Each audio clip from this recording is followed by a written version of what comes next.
Oke, baik. Assalamualaikum warahmatullahi wabarakatuh. Selamat siang dan salam sejahtera untuk kita semua. Salam, Om Swastiastu, Namo Buddhaya, salam kebajikan, Rahayu. Selamat bergabung dalam acara Ngobrol Bareng Alumni Kepala Suku PMM 2. Yang terhormat, Kepala Program PMM 3, Ibu Asri Aldila Putri Esos MSI, Manajer PMM 3 ada Mas Rajib, Panitia PMM ada Mas Rian, ada Mbak Asi, ada Kak Dia, ada Kak Priska, dan tim PMM yang lainnya. Ketua Panitia Pelaksana, teman-teman panitia, dan para calon mahasiswa calon PMM 3 dari seluruh Nusantara. Saya punya pantun nih. Badan kekar umurnya tua, bawa pedang bukanlah petani. Apa kabar hadirin semua? Selamat datang di acara ini. Oke. Salam semangat semuanya. Tak lupa saya ucapkan selamat menunaikan ibadah puasa bagi yang menjalankan ibadah puasa. Pertama-tama dan yang paling utama, marilah kita panjatkan puja dan puji syukur kehadirat Tuhan Yang Maha Esa, yang selalu senantiasa melimpahkan rahmat, taufik, serta hidayahnya kepada kita. Sehingga pada kesempatan yang berbahagia ini, kita masih diberikan nikmat sehat dan alhamdulillah dipertemukan walaupun masih secara daring. Dan semoga acara kita ini dapat dilimpahkan berkah dari Allah Subhanahu wa Ta'ala. Amin, amin ya Rabbal Alamin. Saya Wandi Patalani, rasanya senang sekali bisa bertemu dengan para calon pemimpin bangsa yang saat ini sedang bergabung di dalam room ini. Saya MC yang akan memandu jalannya acara pada hari ini. Izinkan saya untuk membacakan susunan acara pada hari ini. Acara yang pertama yaitu pembukaan. Acara kedua, sambutan tim PMM. Acara ketiga, sambutan ketua pelaksana. Acara keempat yaitu acara inti, alur, dan teknis pendaftaran PMM 3. Acara kelima yaitu acara inti kedua, tips pemilihan PT tujuan. Acara keenam, acara inti ketiga, cerita baik modul Nusantara. Acara ketujuh, acara inti 4, mengenal peran kepala suku. Acara ke-8, sesi tanya jawab. Dan acara yang terakhir yaitu penutup. Agar acara kita ini berjalan dengan lancar, marilah kita berdoa sejenak, memohon ridho kepada Tuhan Yang Maha Esa. Berdoa dimulai. Berdoa selesai. Acara selanjutnya, sambutan dari Kepala Program PMM 3 yang saya sebut dengan hormat, Ibu Asri Aldila Putri Esos MSI. Kepada Ibu disilahkan. Baik, terima kasih Wandi. Saya biasanya dipanggil Teteh nih, bukan Ibu, sama teman-teman dari PMM dan program lainnya. Halo, selamat siang semuanya. Apa kabar? I think this is the first time I meet you all. Boleh diketik kalian sekarang berasal atau kalian berada di mana? Saya di Jakarta, teman-teman ada di mana? Boleh diketik di Zoom chat. Saya mau tahu kepala suku mana saja yang hadir pada siang hari ini. Jambi, Medan, Malang, Solo, Gorontalo, Aceh, Bandung, Riau, Jakarta. Aloha, sama ya di Jakarta. Padang, Majalengka, Pasuruan. Terus, oke. Belum ada Papua nih kayaknya. Apakah ada yang dari Papua? Maluku, Lampung, Jambi, Batam, Gorontalo lagi Sorong, finally ada Bali, Palembang. Oke. Terima kasih banyak teman-teman yang sudah bergabung pada acara siang hari ini ya. I thank you so much sudah menyiapkan waktunya di weekend untuk membantu tim pelaksana pertukaran mahasiswa Merdeka untuk angkatan ketiga ini. Kita sama-sama akan mengedukasi para untuk pertukaran mahasiswa Merdeka angkatan ketiga. Saya berterima kasih sebesar-besarnya mewakili tim pelaksana Pusat Kampus Merdeka untuk kebaikan dari teman-teman untuk bisa membantu kami dalam menyebarkan informasi dan juga mengedukasi para calon peserta. First thing first, yang saya minta dari kalian adalah tetap terus memberikan semangat dan memberikan informasi terkait dengan cerita baik dari pengalaman yang didapatkan oleh teman-teman selama mengikuti PMM angkatan sebelumnya. Mohon diberikan informasi terkait dengan pembelajaran dari kegiatan PMM selama 1 semester yang diikuti oleh teman-teman. Jadi nanti teman-teman bisa memberikan tips and trick dalam mengikuti perkuliahan di PT yang baru ya, PT penerimanya, dan juga bahkan tips and trick terkait dengan bagaimana cara beradaptasi dan berteman. Nah, even though sekarang fokusnya kepada bagaimana cara mendaftar, bagaimana cara memilih PT penerima, ada baiknya nanti teman-teman juga bisa menginformasikan itu ya ke depannya, karena tidak semua orang memiliki soft skills yang baik dalam pertemanan sehingga akan mungkin mengalami challenge dalam beradaptasi di lingkungan barunya. Selanjutnya yang ingin kami minta mewakili tim PMM adalah untuk menginformasikan sebaik-baiknya dan juga sebanyak-banyaknya informasi yang bisa disampaikan. Pengalaman tidak selalu positif ya teman-teman, tidak selalu menyenangkan. Ada banyak hal yang masih perlu diperbaiki dari pelaksanaan PMM angkatan sebelumnya. Tentunya kami dari tim pelaksana selalu berusaha untuk meningkatkan, untuk improve the implementation of the program. However, ada banyak hal yang tidak bisa kami kontrol sepenuhnya, gitu ya. Karena ada banyak sekali stakeholders yang terlibat dalam pelaksanaan program ini. Baik itu dari kementerian, LPDP, lalu kemudian PT pengirim, PT penerima, lalu mahasiswa, dosen, koordinator PT, bayangkan puluhan ribu pihak yang terlibat dalam pelaksanaan program ini. Kami berharap teman-teman bisa membantu mengedukasi para calon peserta PMM 3 supaya bisa memahami betul apa yang akan mereka hadapi di masa kegiatan nanti selama menjadi peserta PMM angkatan ketiga. Contoh nih, yang paling banyak informasi teman-teman sampaikan ketika mengisi endpoint dari PMM angkatan kedua adalah terkait dengan pencairan dana. Nah, tentu teman-teman mungkin beberapa dari kalian menghadapi challenge ini ya, di mana bantuan biaya hidup ini terlambat turunnya. Tapi percayalah, tim program sudah berusaha sebaik mungkin. Dan kami sedari awal menginformasikan bahwa ada proses verifikasi yang sangat ketat dan sangat panjang yang harus dilalui. Mengapa? Karena kita menggunakan APBN. Kita menggunakan sumber uang negara yang harus dipertanggungjawabkan tidak hanya sekarang, tapi hingga belasan tahun ke depan. Sehingga tentu dari kami harus sangat berhati-hati. Dan teman-teman mohon informasikan dengan baik kepada calon peserta PMM angkatan ketiga. Jadi mitigasi dilakukan dua pihak. Yang pertama dari tim program, kami akan berusaha untuk meningkatkan pelayanan implementasi program. Lalu yang kedua, dari sisi teman-teman, para alumni PMM untuk bisa menginformasikan bahwa para peserta setidaknya di awal harus bersiap untuk memiliki uang pribadi yang bisa menjadi backup ketika ada keterlambatan dalam pencairan dana. Jadi kita sama-sama mengedukasi ya, supaya hal yang kurang baik yang terjadi di angkatan sebelumnya bisa kita mitigasi bersama. Lalu kemudian terkait dengan kasus 3 dosa. Teman-teman mohon untuk bisa menginformasikan kepada calon peserta PMM angkatan ketiga nanti bagaimana cara menghadapi cases 3 dosa, di mana nanti khususnya di angkatan PMM ketiga ini kami akan melakukan edukasi. Dan setiap perguruan tinggi akan memiliki satgas khusus yang akan menangani dan juga menjadi PIC untuk menjadi jembatan komunikasi dengan tim program.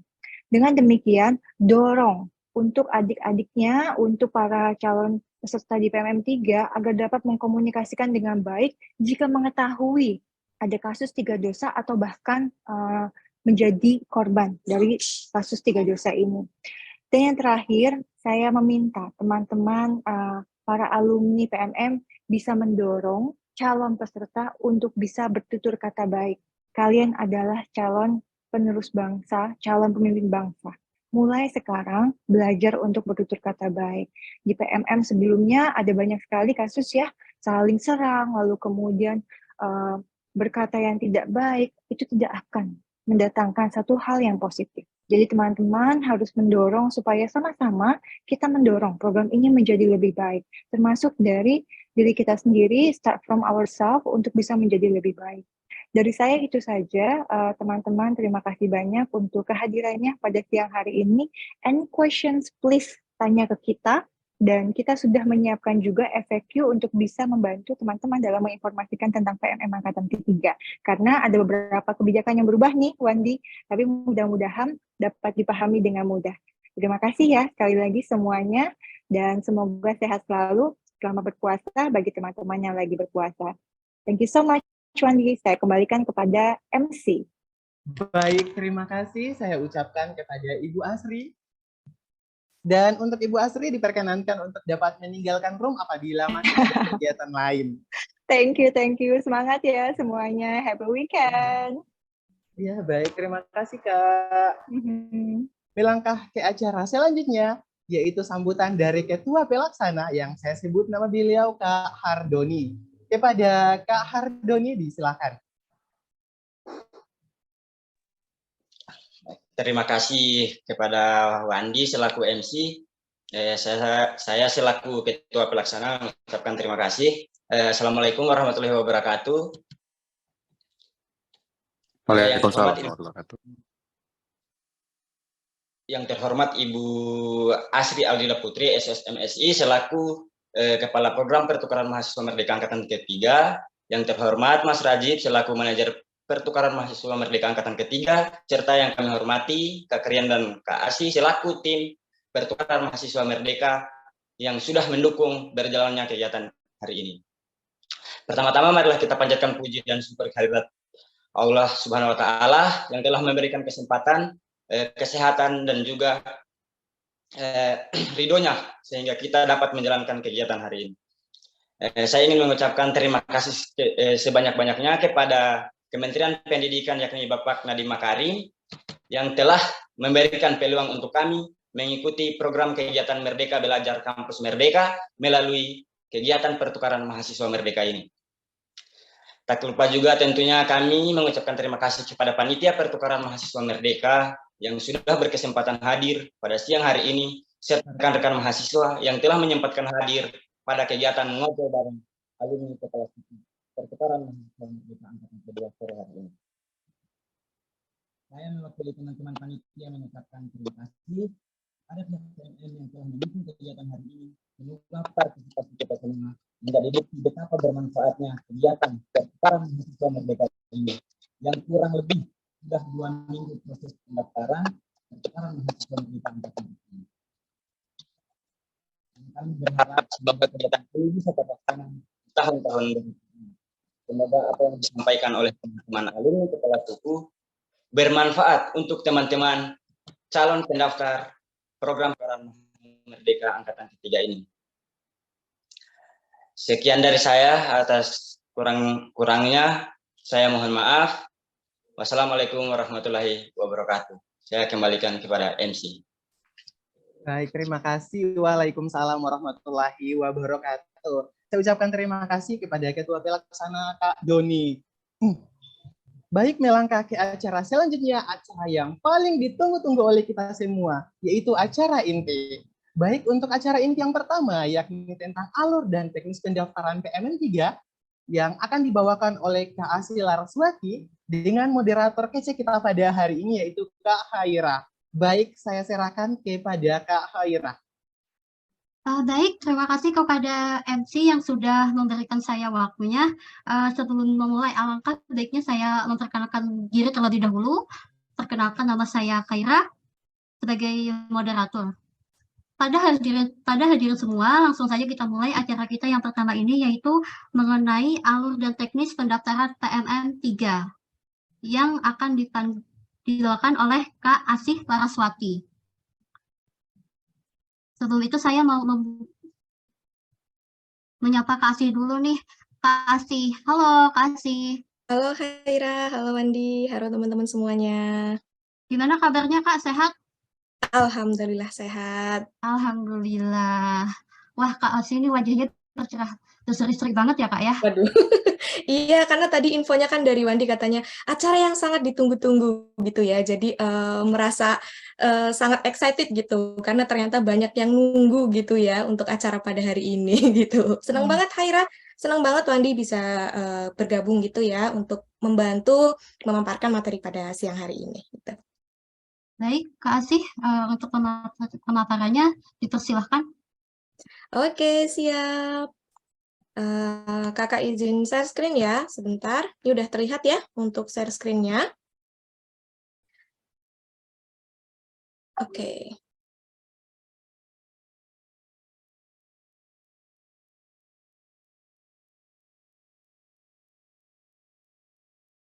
Oke, teman-teman, terima kasih. Izin Teh Asri, Mas Rajib, dan teman-teman semuanya, izin menyampaikan terkait materi teknis pendaftaran mahasiswa pada platform atau pada laman pertukaran mahasiswa merdeka untuk tahun 2023. Tapi teman-teman, di sini kakak mau sampaikan ya, sebelum kita ke teknis, mungkin kakak ada sedikit reminder dulu gitu ya, untuk syarat dan dokumen pendaftaran mahasiswa itu ada apa aja gitu ya. Nah, yang pertama di sini adalah mahasiswa yang mendaftar ini harus mahasiswa aktif gitu ya. Jadi yang sedang belajar. Jadi kalau lagi cuti ini belum bisa gitu ya, karena syaratnya harus aktif gitu. Nah, D3, D4 atau S1 dan terdaftar di PPDikti dan minimal ini sedang duduk di semester 2 pada saat pendaftaran berlangsung. Nah, untuk PT-nya ini harus berada di bawah koordinasi Kemendikbudristek. Selanjutnya, selain mahasiswa aktif, ini juga untuk IPK-nya itu ada di 2,8 minimal ya teman-teman ya, dengan skala 4. Jadi cukup mudah atau cukup terjangkau begitu untuk teman-teman mahasiswa. Nah, selain IPK, di sini juga kita harus warga negara Indonesia. Ini dibuktikan dengan scan KTP gitu atau kartu keluarga. Terus dari kartu keluarga atau warga negara Indonesia ada namanya nanti mahasiswa itu harus unggah file dokumen namanya SPTJM atau surat pernyataan tanggung jawab mutlak. Nah, untuk template-nya ini sudah ada di laman, jadi nggak bikin sendiri gitu ya untuk adik-adik mahasiswa. Lanjut, di sini ada vaksin COVID-19, ini minimal dosis ketiga. Kenapa? Karena untuk syarat penerbangan sendiri itu dari pemerintah ya, begitu, itu di vaksin dosis ketiga. Lanjut, di surat keterangan sehat dari fasilitas kesehatan yang berwenang atau suratnya ini bisa teman-teman dapat dari klinik atau dokter atau rumah sakit gitu ya. Nah, untuk surat sehat jasmani ini berbeda gitu ya dengan surat misalnya vaksin keterangan vaksin COVID-19 dosis 3 apabila teman-teman tidak bisa vaksin karena mempunyai penyakit bawaan tertentu seperti itu. Nah, ini berbeda suratnya gitu. Selanjutnya, mahasiswa harus memiliki rekening bank aktif. Nah, ini harus BRI atau BSI. Jadi, harus aktif karena nanti akan ditransfer uang gitu ya oleh pihak pemberi dana atau LPDP untuk biaya bulanan gitu. Kalau nggak aktif nanti gimana cara memberikannya? Nah, untuk BRI atau BSI ini rekeningnya itu harus atas nama mahasiswa yang bersangkutan. Jadi nggak boleh nih pakai rekening orang tua, rekening temennya, atau rekening ayangnya gitu ya. Harus rekening atas nama sendiri gitu. Nah, yang terakhir di sini ada asuransi kesehatan. Bukti kepemilikan akun BPJS Kesehatan atau asuransi kesehatan lainnya. Kayak misalnya swasta berarti asuransi kesehatan swasta gitu ya, yang masih aktif bagi yang memiliki. Nah, di sini juga ada notes-nya nih, teman-teman. Jika tidak memiliki, nanti akan didaftarkan dan dibayarkan BPJS Kesehatan selama program berjalan. Itu untuk teman-teman mahasiswa yang belum memiliki BPJS atau asuransi kesehatan. Selanjutnya di sini kalau misalnya teman-teman mengikuti program pertukaran mahasiswa merdeka angkatan ketiga ini ya, ada 7 manfaat utama yang diperoleh gitu ya. Ini baru 7 gitu teman-teman ya, mungkin bakal lebih banyak lagi kalau misalnya teman-teman nanti akan explore sendiri. Nah, yang pertama di sini teman-teman akan mendapatkan pengalaman baru nilai-nilai kebinekaan, keberagaman, suku, agama, kepercayaan, kebudayaan, dan bahasa. Ini nanti bisa teman-teman dapatkan dari PMM juga memfasilitasi dengan mata kuliah yang namanya Modul Nusantara. Nanti juga akan ada sesi ya, Modul Nusantara bersama teman-teman kepala suku. Begitu. Kemudian yang kedua di sini ada menjalin pertemanan lintas budaya dan adat istiadat gitu. Jadi pertemanannya ini bukan taraf provinsi lagi teman-teman gitu ya. Kalau misalnya ikut pertukaran masa merdeka dan itu kan kita pindah pulau dan dalam satu universitas itu juga nanti akan banyak mahasiswa lain yang ikut bergabung di sana. Maka teman-teman itu untuk relasi pertemanannya itu udah tingkat nasional gitu ya atau Indonesia Mini. Nah, teman-teman punya lintas pertemanan di situ gitu. Lanjut yang ketiga di sini ada mengembangkan soft skill ya. Tadi ya dari testimoni juga ada yang bisa belajar toleransi, belajar komunikasi, di sini juga nanti bisa belajar kepemimpinan, kepercayaan diri dan kepekaan sosial. Selanjutnya ada di manfaat yang keempat nih, kesempatan mengambil pilihan mata kuliah di luar prodi. Gitu. Nah, jadi bagi teman-teman yang mungkin ingin eksplor mata kuliah lain, itu bisa mengambil mata kuliah di luar prodinya. Tapi kalau dari PMM ini sarannya konsultasi dulu dengan Kapprodi ya, agar nanti memudahkan untuk proses konversi nilai atau SKS. Nah, ini juga nanti akan dibantu sama teman-teman kepala suku ya, ada sesi terkait mata kuliah begitu ya. Oke, lanjut ke manfaat yang kelima. Di sini memperoleh nilai hasil pengakuan kredit mata kuliah dari PT pengirim hingga 20 SKS. Nah, ini mungkin juga berkesinambungan ya dengan manfaat yang keempat gitu. Selanjutnya yang keenam di sini akan mendapatkan e-sertifikat nasional gitu ya dari Dirjen Distristek Kemendikbudristek. Nah, sertifikat ini mungkin nanti akan sangat berguna bagi teman-teman gitu ya, yang menandakan bahwa teman-teman itu udah pernah punya pengalaman pertukaran mahasiswa ke luar pulau gitu, karena nggak semua mahasiswa itu bisa mengikuti ini gitu ya, karena kan ada proses seleksi dan yang lain-lain gitu. Selanjutnya yang ketujuh di sini ada bantuan pembiayaan penuh 1 semester. Nah, ini teman-teman ya yang mungkin sangat ditunggu-tunggu gitu oleh teman-teman mahasiswa. Nah, cakupannya ada apa aja? Di sini ada 3 ya teman-teman ya. Ada dana bantuan biaya hidup 1 semester ya. Ini ya, kalau teman-teman sudah cek di FAQ, itu nominalnya sekitar 1,5 juta gitu ya, mengalami kenaikan dari PMM 2 sebelumnya gitu. Nah, kemudian nanti sahabat Merdeka juga akan mendapat tiket keberangkatan dan pulang. Jadi tinggal berangkat, tinggal pulang, nggak beli tiketnya sendiri gitu ya. Tiketnya sudah ditanggung oleh LPDP atau oleh program PMM seperti itu. Kemudian yang terakhir di sini teman-teman ya ada asuransi BPJS Kesehatan bagi yang tidak memiliki asuransi kesehatan gitu. Terus Kak kalau aku udah punya asuransi berarti nggak dapat gitu ya.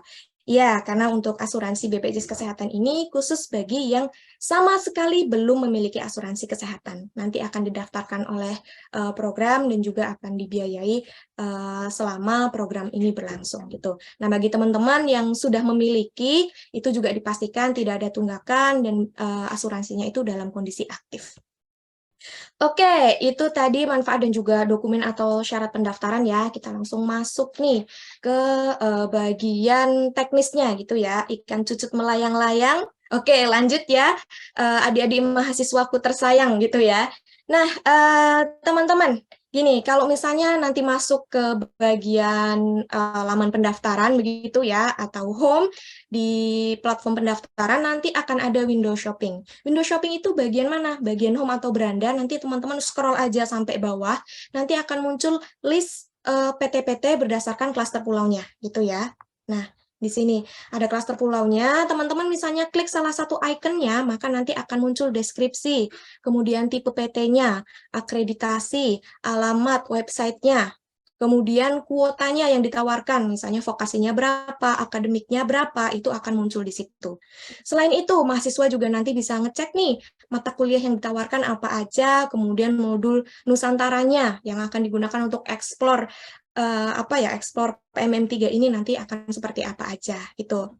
Nah, dari sini juga yang akan memudahkan teman-teman untuk konsultasi ke Kapprodi bagaimana baiknya mengambil mata kuliah apa yang mungkin nanti bisa mendorong skill teman-teman dan juga akan mudah untuk proses konversi nilainya seperti itu ya. Nah, dari window shopping ini sendiri teman-teman ada 204 PT penerima dan 43 vokasi dan akademik gitu ya dalam satu universitas dan 19 PT ini khusus vokasi. Gitu. Ini untuk window shopping-nya ya teman-teman ya. Bisa dicek di halaman depan pada halaman pendaftaran. Oke, sebelum masuk ke teknisnya ini, beneran teknisnya, boleh teman-teman infoin dong di kolom chat ini udah ada yang ngisi apa alur pendaftarannya sudah pada sampai tahap mana? Boleh ketik ya, 1, 2, 3, atau 4, atau sudah kunci gitu. Kalau 4 berarti udah kunci.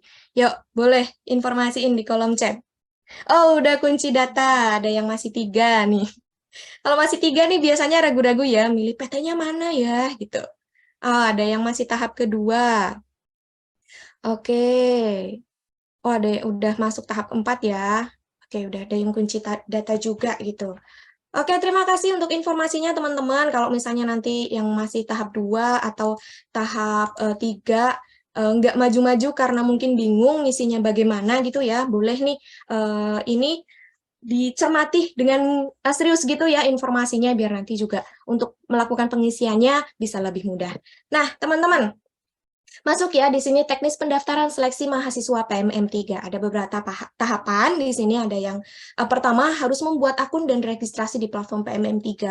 Kemudian setelah registrasi nanti melengkapi data profil. Data profilnya nanti ada data kontak, data identitas, kemudian data sesuai PPDikti. Setelah itu baru masuk ke tahap pendaftaran. Nah, di tahap pendaftaran ini juga nanti ada 4 tahapan tadi yang kakak minta jelasin nih lagi sampai tahap berapa gitu ya. Ada tahap 1 pendaftaran, kemudian tahap pengisian data, yang ketiga ada tahap pemilihan perguruan tinggi penerima, dan yang terakhir ada tahap penguncian data. Oke, kita masuk ke pertama dulu. Di sini ada membuat akun atau register akun dulu ya di platform PMM3 atau di laman PMM3. Nah, teman-teman harus aware dulu di sini untuk pendaftaran PMM3 itu ada di laman pmm.kampusmerdeka.kemendikbud.go.id. Jadi berbeda ya dari PMM2 karena kemarin masih banyak nih dari adik-adik mahasiswa tuh yang mengira untuk pendaftaran PMM3 ini di laman PMM2. Jadi kita migrasi atau lamannya berbeda gitu teman-teman di sini. Nah, setelah nanti teman-teman klik atau masuk ke laman ini, teman-teman akan disuguhkan tampilan seperti ini. Nah, teman-teman bisa buat akun. Klik buat akun. Nah, setelah klik buat akun, maka nanti akan ada petunjuk lanjutan pada laman yang harus teman-teman ikuti. Nah, salah satunya adalah teman-teman sudah memiliki Telegram yang aktif gitu ya untuk melanjutkan proses pembuatan akun. Ingat, Telegramnya harus aktif dan Telegram hanya bisa digunakan satu Telegram untuk satu pembuatan akun saja gitu ya. Nah, ini contohnya kalau misalnya nanti udah klik buat akun, tampilannya akan seperti ini gitu. Nah, teman-teman, kalau misalnya mau buat akun melalui Telegram, nanti bisa klik tautan ini ya, PMM MBKM stripbot-nya, atau teman-teman juga bisa search secara manual pada Telegram teman-teman, PMM MBKM bot, kemudian klik garis miring start gitu ya. Ingat, garis miring start gitu. Jadi jangan ditambahin kata-kata lain atau huruf lain. Nah, setelah nanti direspon oleh PMM MBKM bot-nya, maka nanti akan muncul balasan seperti ini, teman-teman. Nah, akan ada link di sini, klik aja buat akun. Ini akan auto direct gitu ya ke laman pembuatan akun. Kalau misalnya diklik, maka nanti akan diarahkan ke laman yang seperti ini. Nah, pembuatan akun gitu ya. Teman-teman nanti wajib mengisi username, PIN-nya dikonfirmasi 2 kali, kemudian mengisi CAPTCHA, lalu save. Nah, teman-teman harus mengingat ya username dan juga passwordnya. Kalau misalnya teman-teman adalah orang yang pelupa, ya kakak juga pelupa ya sama username dan password biasanya dicatat gitu ya. Tapi ingat dicatat bukan untuk disebarluaskan, dicatat sendiri gitu ya. Buat kalau misalnya lupa nanti lihat catatan tersebut gitu. Oke, kalau misalnya save, nanti akan muncul laman seperti ini teman-teman. Akan diarahkan akunnya sudah selesai dibuat, bisa langsung login. Klik login. Nah, loginnya pakai username dan password yang tadi sudah dibuat. Kalau misalnya nggak muncul nih loginnya atau kembali ke halaman depan gitu ya. Nah, nanti teman-teman bisa login di halaman depan ini di bagian pojok kanan atas. Gitu. Masukkan username, password, dan juga CAPTCHA, login. Langsung login seperti biasa. Gitu ya. Nah, teman-teman, kayak yang udah kakak tadi sampaikan, satu akun Telegram itu hanya bisa digunakan untuk 1 kali mendaftar akun PMM, maka kalau misalnya nih akun Telegramnya udah pernah digunakan untuk mendaftar, nanti akan muncul notifikasi kayak gini. Chat ID Telegram sudah terpakai. Nah, teman-teman harus ingat lagi nih, sebelumnya menggunakan username dan juga password yang mana. Gitu ya. Oke, lanjut. Sebelumnya tanya dulu dong, ini kakak kecepatan nggak nih informasinya? Ketik 1 kalau misalnya kecepatan. Ketik 1 kalau kecepatan? Oh, enggak, Kak. Oke, siap. Aman ya berarti ya.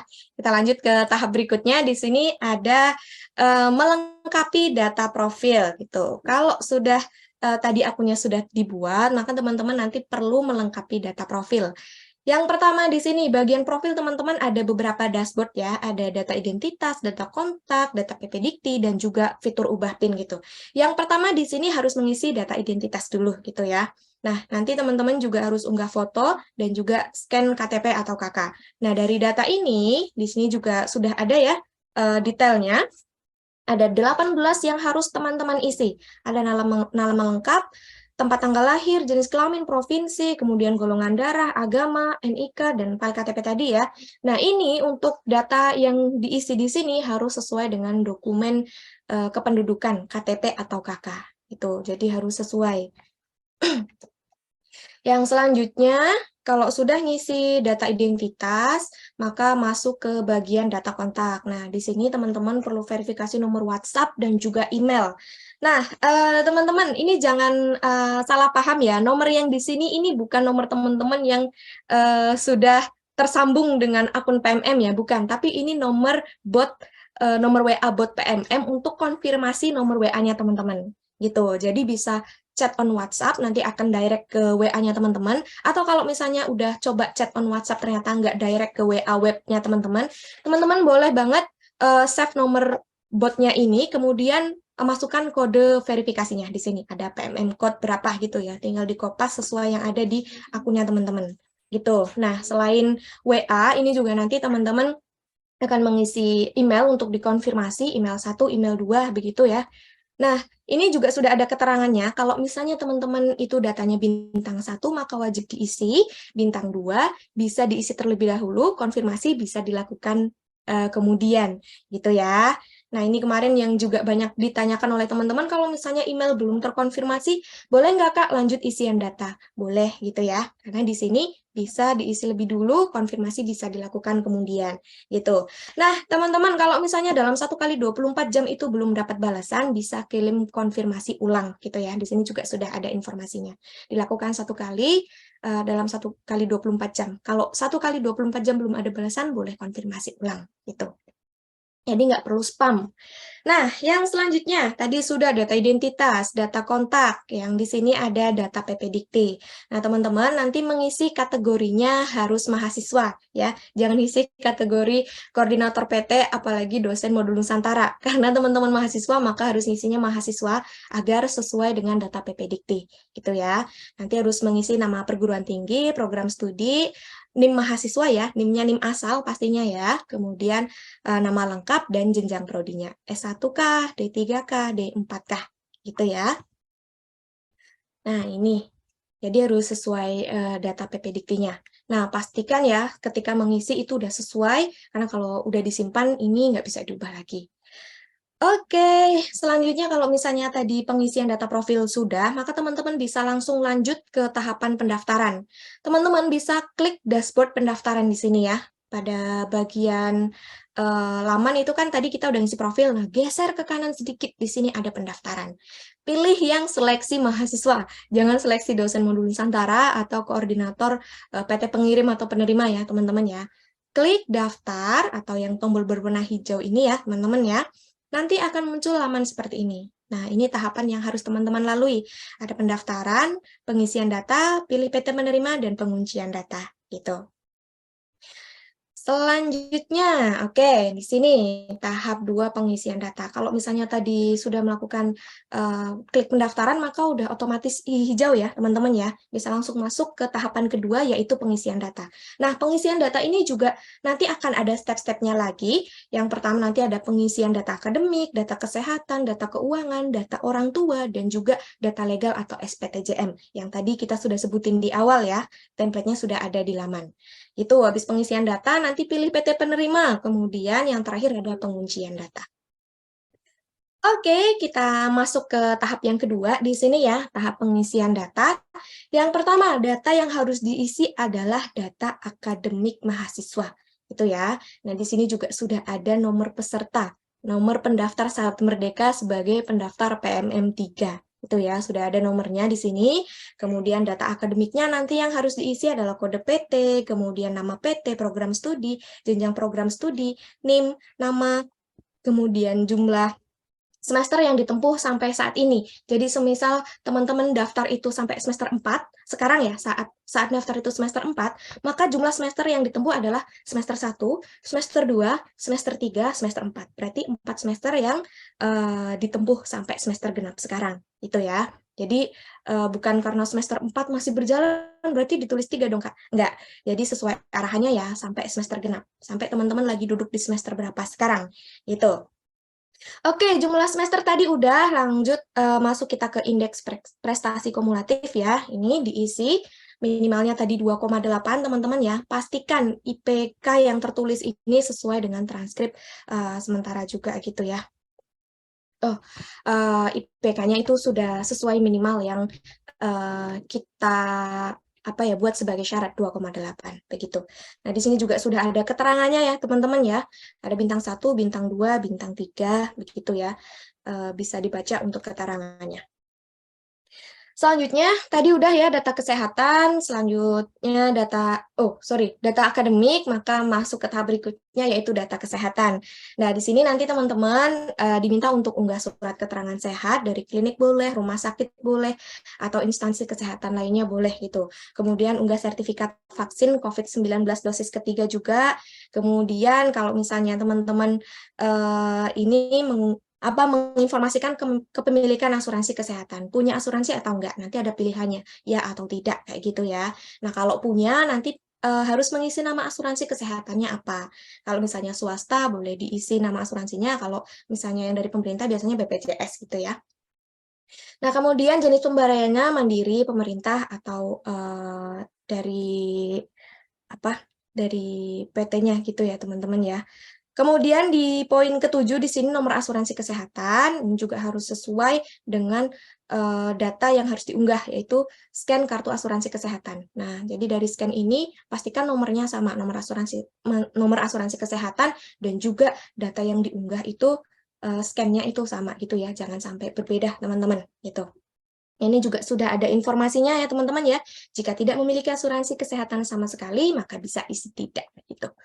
Ini tadi data kesehatan, kemudian masuk ke tahap berikutnya yaitu data keuangan. Teman-teman nanti perlu mengisi rekening banknya ya, jenisnya apakah BRI atau BSI, kemudian nomor rekeningnya. Pastikan nomor rekeningnya itu sudah sesuai sama yang ada di buku bank, gitu ya, teliti lagi. Minta koreksi temennya, kalau misalnya kita ragu gitu ya, kita udah ngisi, koreksi dong, nomor rekeningku ini udah sesuai belum sama yang di buku rekening gitu ya. Double check gitu teman-teman ya, dibiasakan double check. Kemudian ada nama pemilik rekening, kemudian scan buku tabungan, informasi sedang menerima beasiswa atau tidak. Nah, informasi penerima beasiswa ini, beasiswa pemerintah ya teman-teman ya, ada 6. Nanti kakak infoin di selanjutnya ya, 6 itu apa aja gitu. Kalau misalnya selain 6 beasiswa pemerintah tersebut, maka teman-teman bisa mengisi pilihan tidak menerima beasiswa gitu. Nah, setelah itu kalau misalnya teman-teman mendapat beasiswa dari pemerintah, itu bisa dituliskan nominalnya yang didapatkan itu berapa untuk biaya bantuan hidup bulanannya gitu ya teman-teman ya di sini. Oke, tadi sudah data keuangan, selanjutnya ada data orang tua. Nah, di sini nanti teman-teman perlu mengisi nama orang tua atau wali, alamat orang tua atau wali, dan juga nomor HP orang tua atau wali. Gunanya buat apa? Biar nanti kalau misalnya kita nggak mengharapkan ya teman-teman ya, tapi terjadi hal-hal yang tidak diinginkan, kita mudah untuk koordinasi dengan pihak keluarga dari teman-teman gitu.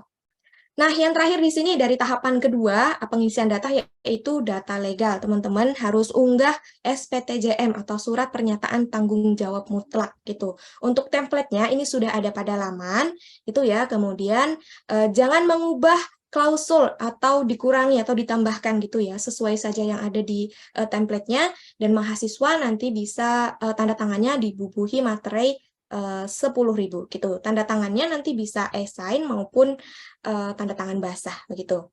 Nah, SPTJM ini gimana Kak cara ngisinya? Nah, ini dia teman-teman ya, cara mengisi SPTJM mahasiswa. Di sini ada contohnya. teman-teman bisa mengisi datanya di sini gitu ya, data biodata diri dulu. Kemudian isian pada poin 1 berisikan nama beasiswa pemerintah dan jumlah bantuan. Tadi yang udah kakak bilang, beasiswa pemerintah ya, ada 6 di sini, KIPK, bidik misi, afirmasi, unggulan, beasiswa Indonesia Maju, terus kartu Jakarta mahasiswa unggul, gitu ya. Kemudian dituliskan jumlahnya berapa di sini, gitu.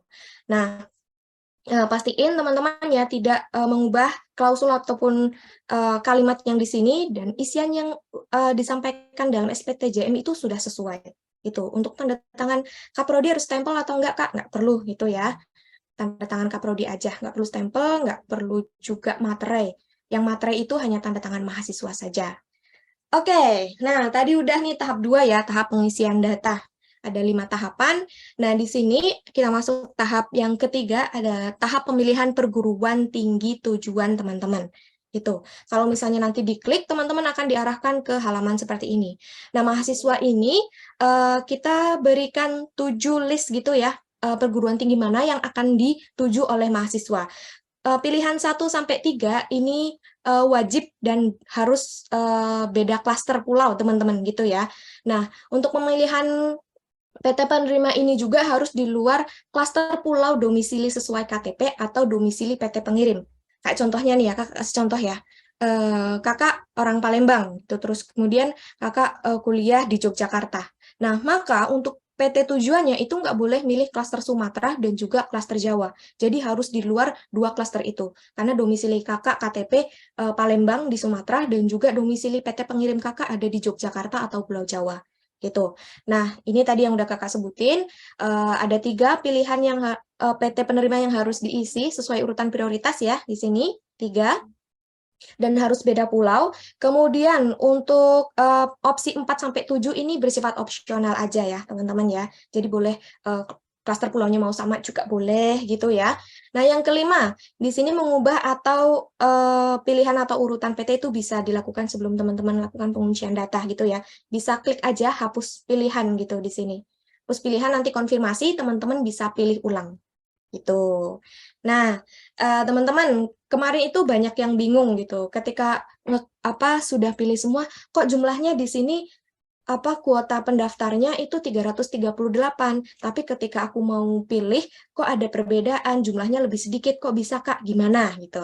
Nah, teman-teman, di bagian kalau misalnya sudah pilih semua kayak gini ya, udah pilih PT semuanya, di bagian sini total pendaftar ini adalah total mahasiswa yang mendaftar dari opsi 1-7. Makanya yang nampak di sini ini lebih banyak. Tapi kalau misalnya teman-teman ketika melakukan pemilihan PT di bagian sini ya, kok jumlahnya lebih sedikit? Ini karena yang tertera saat melakukan pemilihan PT itu hanya mahasiswa, jumlah mahasiswa yang melakukan pilih PT tersebut dari opsi 1-7. Misalnya kayak ini ya, Institut Desain dan Bisnis Bali. Ini di bagian sini, ini hanya 41 yang mendaftar. Gitu. Tapi ketika teman-teman balik ke sini, Institut Desain dan Bisnis Bali itu jumlahnya kok 82. Nah, itu ya teman-teman ya perbedaannya ya. Kalau di depan itu opsi 1-7, kalau ketika lagi milih ini adalah hanya opsi 1-3 aja, total mahasiswa yang memilih. Gitu. Oke, tadi adalah pemilihan PT penerima ya, atau PT tujuan teman-teman. Selanjutnya kita masuk ke tahapan yang terakhir. Di sini ada penguncian data gitu. Nah, teman-teman pastiin sebelum melakukan penguncian data dicek lagi datanya, di scroll, double check pokoknya 2 kali. Nah, nanti teman-teman bisa langsung ada tanda centang di sini ya. Ini dicentang dulu baru nanti klik kunci data. Itu pastikan datanya udah sesuai semua sebelum melakukan penguncian data. Nah, bagi teman-teman mungkin yang merasa informasi dari kakak tadi kecepatan atau masih bingung, di YouTube PMM juga sudah ada panduan pendaftaran mahasiswa dan pengisian datanya pada laman ya, pada laman pendaftaran gitu, nanti boleh dicek. Atau di Instagram PMM itu juga sudah ada di bagian bio-nya ya, bisa diklik, itu sudah banyak banget, ada materi teknis, materi pendaftaran, video tutorial, kemudian ada artikel-artikel yang terkait pendaftaran PMM 3, FAQ terkait pendaftaran mahasiswa PMM 3 juga sudah ada di sana. Gitu. Oke, ini kita skip ya, teman-teman nanti bisa cek secara mandiri. Oke, sudah selesai. Nah, kakak di sini mau nunjukin aja nih ya, siapa tahu ada yang lupa gitu ya. Nah, tadi bagian window shopping itu ada di bagian beranda, sini teman-teman ya. Bisa scroll ke bagian bawah. Oke, loading nih teman-teman ya. Bisa scroll ke bagian bawah. Oke, nah, oh. Oke, sorry ya teman-teman ya. Mungkin lanjut ke FAQ. FAQ juga bisa teman-teman cek di bagian laman pendaftaran gitu ya. Ada bagian FAQ di sini, nanti dicek aja semua materinya pada siang hari ini sudah ada di sana. Mungkin itu ya teman-teman ya. Saya kembalikan ke Haira selaku moderator. Terima kasih. Terima kasih Kak Asih. Sebelumnya saya ada mau pantun nih buat Kak Asih. Tapi Kak Asih bilang cakep ya. Oh, boleh, cakep. Iya. Oh, belum ya? Burung cendrawasih makan selasih. Oke, cakep. Terima kasih Kak Asih. Oke, siap. Kakak juga ada nih. Boleh Kak. Oke, burung cendrawasih terbang ke Papua.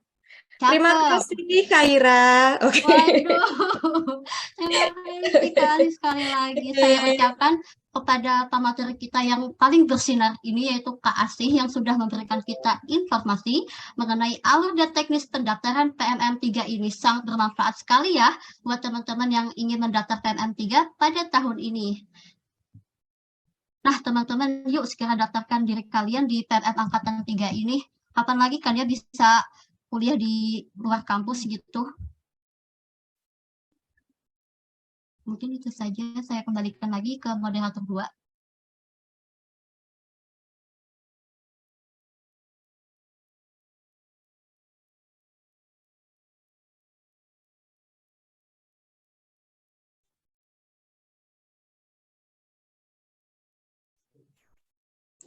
Oke, baik. Terima kasih pada moderator 1. Oke, baik teman-teman. Kita lanjut ke acara kita selanjutnya. Jadi kita sudah di sesi kedua pada acara kita. Nah, sebelum kita lanjut ke pembahasan kita pada sesi kedua ini, izinkan saya memperkenalkan diri dulu. Perkenalkan, nama saya Muhammad Jamaluddin dari Universitas Hamzah Wadi Lombok dan berkesempatan mengikuti program pertukaran mahasiswa 2 di Universitas Muhammadiyah Jakarta dan menjadi kepala suku. Oke, baik teman-teman, untuk materi kita pada sesi kedua ini yaitu terkait dengan bagaimana sih solusi untuk pemilihan PT tujuan. Nah, di sini kita sudah ada beberapa narasumber. Di sini ada Kak Ayu. Halo Kak Ayu, sudah hadir Kak? Halo Kak Jamal. Oke, di sini juga ada Kak Bayu. Halo Kak Bayu. Halo Kak Jamal. Oke, Kak Bayu sudah hadir. Dan di sini juga ada narasumber kita, ada Kak Rehan Duta. Ada di sini Kak Duta. Halo Kak Duta.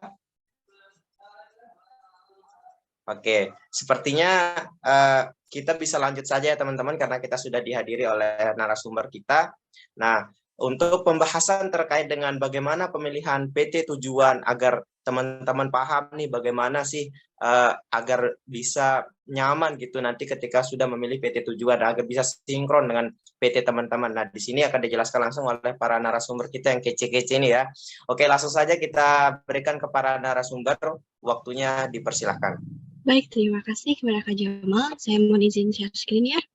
Oke, nah di sini itu udah bisa dilihat bahwa ada tampilan tips memilih PT tujuan. Sebelumnya, perkenalkan nama saya Raden Ayu Sekar dari mahasiswa Universitas Pendidikan Indonesia, waktu itu di PMM Inbound Universitas Negeri Padang. Nah, gimana sih tipsnya memilih PT tujuan? Nah, teman-teman tentunya harus mempersiapkan dulu ya, kalau kita dari domisili mana KTP-nya dan universitasnya di domisili mana. Jadi, kita harus ada syaratnya adalah perpindahan dari klaster pulau gitu. Jadi, misalnya di Jawa, KTP-nya Jawa, terus universitasnya Jawa, kita tentunya bisa milih ke luar Pulau Jawa. Jadi kayak kita bisa ke universitas di Sulawesi ataupun di Papua bahkan. Nah, itu tipsnya ya. Jadi yang syarat utama kalian harus tahu dulu ya kalau misalkan memilih PT tujuan harus beda pulau gitu, jangan satu pulau yang sama. Jadi sahabat mereka harus bisa teliti itu dalam memilih dan juga tolong perhatikan dalam kuotanya gitu. Jadi jangan khawatir kalau misalkan kuotanya sudah sedikit, tapi kita bisa move ke yang lain gitu. Nah, apa sih yang harus diperhatikan saat memilih PT penerima? Ada yang tahu nggak teman-teman apa aja sih yang harus diperhatikan? Nah, kalau misalkan belum tahu, kita yang pertama harus merhatikan dulu dari daftar mata kuliah yang disediakan dalam laman website di PMM. Nah, apa aja kalau misalkan dari mata kuliah tersebut ada yang cocok dengan mata kuliah kita di kampus asal, tentunya kita bisa langsung pilih di mata kuliah tersebut. Tapi jangan khawatir juga teman-teman, kalau misalkan teman-teman ini mau lintas prodi gitu, karena di sini kan konteksnya Merdeka Belajar. Jadi teman-teman bebas banget loh buat mau ke prodi yang lain, misalkan aku dari PGSD tapi pengen belajar ke bahasa Inggris. Nah, itu tentu boleh banget. Tapi teman-teman di sini juga jangan lupa gitu ya, koordinasi dengan PT asal, misalnya ke kaprodinya atau ketua program studi itu sangat dianjurkan untuk konsultasi karena itu penting banget yang nantinya untuk konversian ataupun persetujuan nantinya hak kalian tuh dapat saat di PT penerimanya ataupun di PT asal. Jadi saling koordinasi antara PT penerima dengan PT asal. Nah, hal ini pun akan berpengaruh gitu pada teman-teman saat pengakuan SKS. Nah, pasti pada bingung ya, SKS-nya gimana sih, Kak? Kalau misalkan aku ngambil di PT penerimanya itu nggak 20 SKS, apakah boleh? Atau harus full 20 SKS ya? Tentu teman-teman di sini kita boleh kok kalau misalkan nggak 20 SKS, tapi syaratnya di sini tuh range-nya antara 10 sampai dengan 16 SKS. Nah, ini itu udah include dari modul Nusantara, teman-teman. Jadi, ketika kita ingin mengambil mata kuliah di luar prodi, kalau bisa, bobot SKS di PT asal dengan PT penerima itu harus sama ya, teman-teman. Karena nantinya akan ada kesenjangan gitu. Misalkan, kalau kita mata kuliah modul Nusantara kan bobotnya 4 SKS. Nah, kita bisa tuh cari mata kuliah yang bisa dibagi 2 atau satu mata kuliah dengan bobotnya 4 SKS gitu. Dan saya sarankan juga kalau misalkan teman-teman masih ada mata kuliah wajib, tolong koordinasikan dengan dosen bersangkutan karena nanti akan berpengaruh terhadap pengakuan konversi SKS. Nah, kalau misalkan teman-teman masih mau blended atau di universitas asalnya bisa untuk blended, berarti teman-teman bisa tuh memilih mata kuliah atau mata kuliah di penerima itu maksimal di 16 dan di PT pengirim atau PT asal kita maksimalnya 6 SKS gitu, teman-teman. Jadi semuanya 20 SKS. Tapi Kak, gimana ya kalau misalkan SKS-ku di kampus asal itu 24 SKS? Nah, kita bisa teman-teman jadi 20 SKS full di PT penerima atau nantinya 4 SKS kita bisa blended di kampus asal gitu, asalkan kita semuanya koordinasi dengan ketua program studi dan juga dosen bersangkutan. Karena kalau kita nggak koordinasi, tentunya kita akan sulit gitu untuk di pengakuan konversi SKS. Jadi jangan khawatir teman-teman, dari PMM ini memang sudah dibebaskan teman-teman untuk konversi full 20 SKS apabila teman-teman full mengontrak di PT penerima itu, dan juga teman-teman jangan khawatir juga kalau misalkan kita dari non-prodi itu atau kita mengontraknya lintas prodi, kita bakal belajar dari awal kok teman-teman. Di sini yang semester 3, 5, 7 nantinya, itu kita bisa jadi satu dan kita bisa saling tukar pikiran gitu. Nah, selanjutnya bisa dijelaskan oleh Kak Duta. Terima kasih. Halo teman-teman semuanya, gimana suaraku udah kedengeran belum? Kebetulan aku pakai 2 device nih. Suaranya aman? Oke. Nah, tadi kan Kayu sempat bilang tuh apa aja sih yang harus diperhatikan saat memilih PT penerima. Salah satunya dengan mata kuliah. Nah, di situ kalian tentu harus tahu tuh mata kuliah apa aja yang disediain sama PT penerima. Gimana cara lihatnya? Kalian bisa lihat di link pmm.kampusmereka.kemendikbud.go.id. Nanti di link tersebut kalian bisa lihat di PT penerima menyediakan mata kuliah apa aja, di prodi apa aja, dan di fakultas apa aja. Contoh, aku kemarin diterima di Universitas Trisakti. Nah, aku bisa lihat tuh, karena aku basicnya dari Fakultas Seni Rupa dan Desain, aku bisa lihat di Trisakti, Fakultas Seni Rupa dan Desainnya mereka nyediain mata kuliah apa aja. Nah, itu kalian bisa cek di link di bawah. Terus selanjutnya, boleh Kak, slide selanjutnya. Nah, selanjutnya itu kalian harus cari tahu tentang PT Penerima. Bisa ditanyakan ke akun media sosial PMN Imbon atau di website PT Penerima. Itu penting banget teman-teman. Jadi kenapa kalian harus cari tahu tentang PT Penerima? Pertama, kalian harus cek kalender akademiknya. Tentang waktu kegiatan PMM itu dimulai dari bulan Agustus sampai Februari, akhir awal Maret. Namun, kegiatan akademiknya itu tergantung dari kampus kalian masing-masing. Kayak aku, di Trisakti, itu mereka mulai kegiatan pembelajaran pada tanggal 4 September sampai tanggal 25 Desember.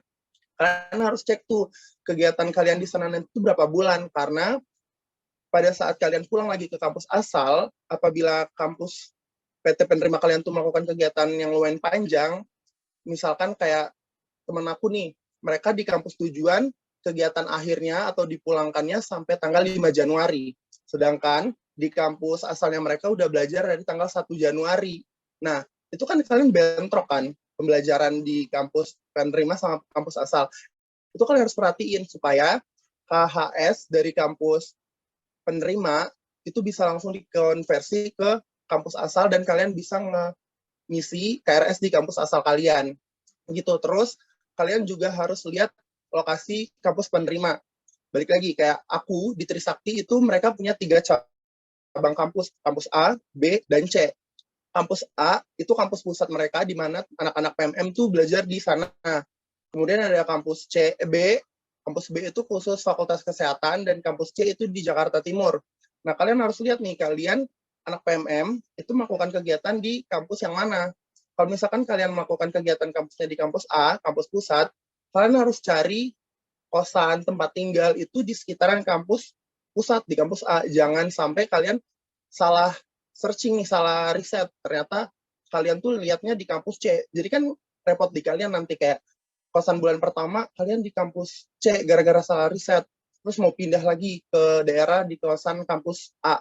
Itu kalian harus cari tahu sampai segitunya sih kalau menurut aku. Kemudian sistem pembelajaran, mungkin kalau untuk sekarang sistem pembelajaran udah mulai offline semua ya. Cuman ada beberapa kampus memang untuk mata kuliah yang nggak praktek, mereka masih melakukan kegiatan pembelajaran secara online atau daring. Kemudian boleh Kak slide selanjutnya?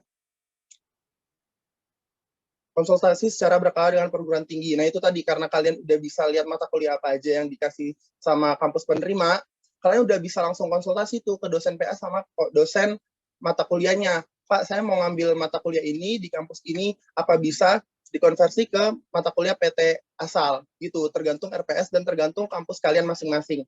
Mungkin selanjutnya bisa dijabarkan sama Kak Bayu. Kak Bayu? Halo Kak Bayu.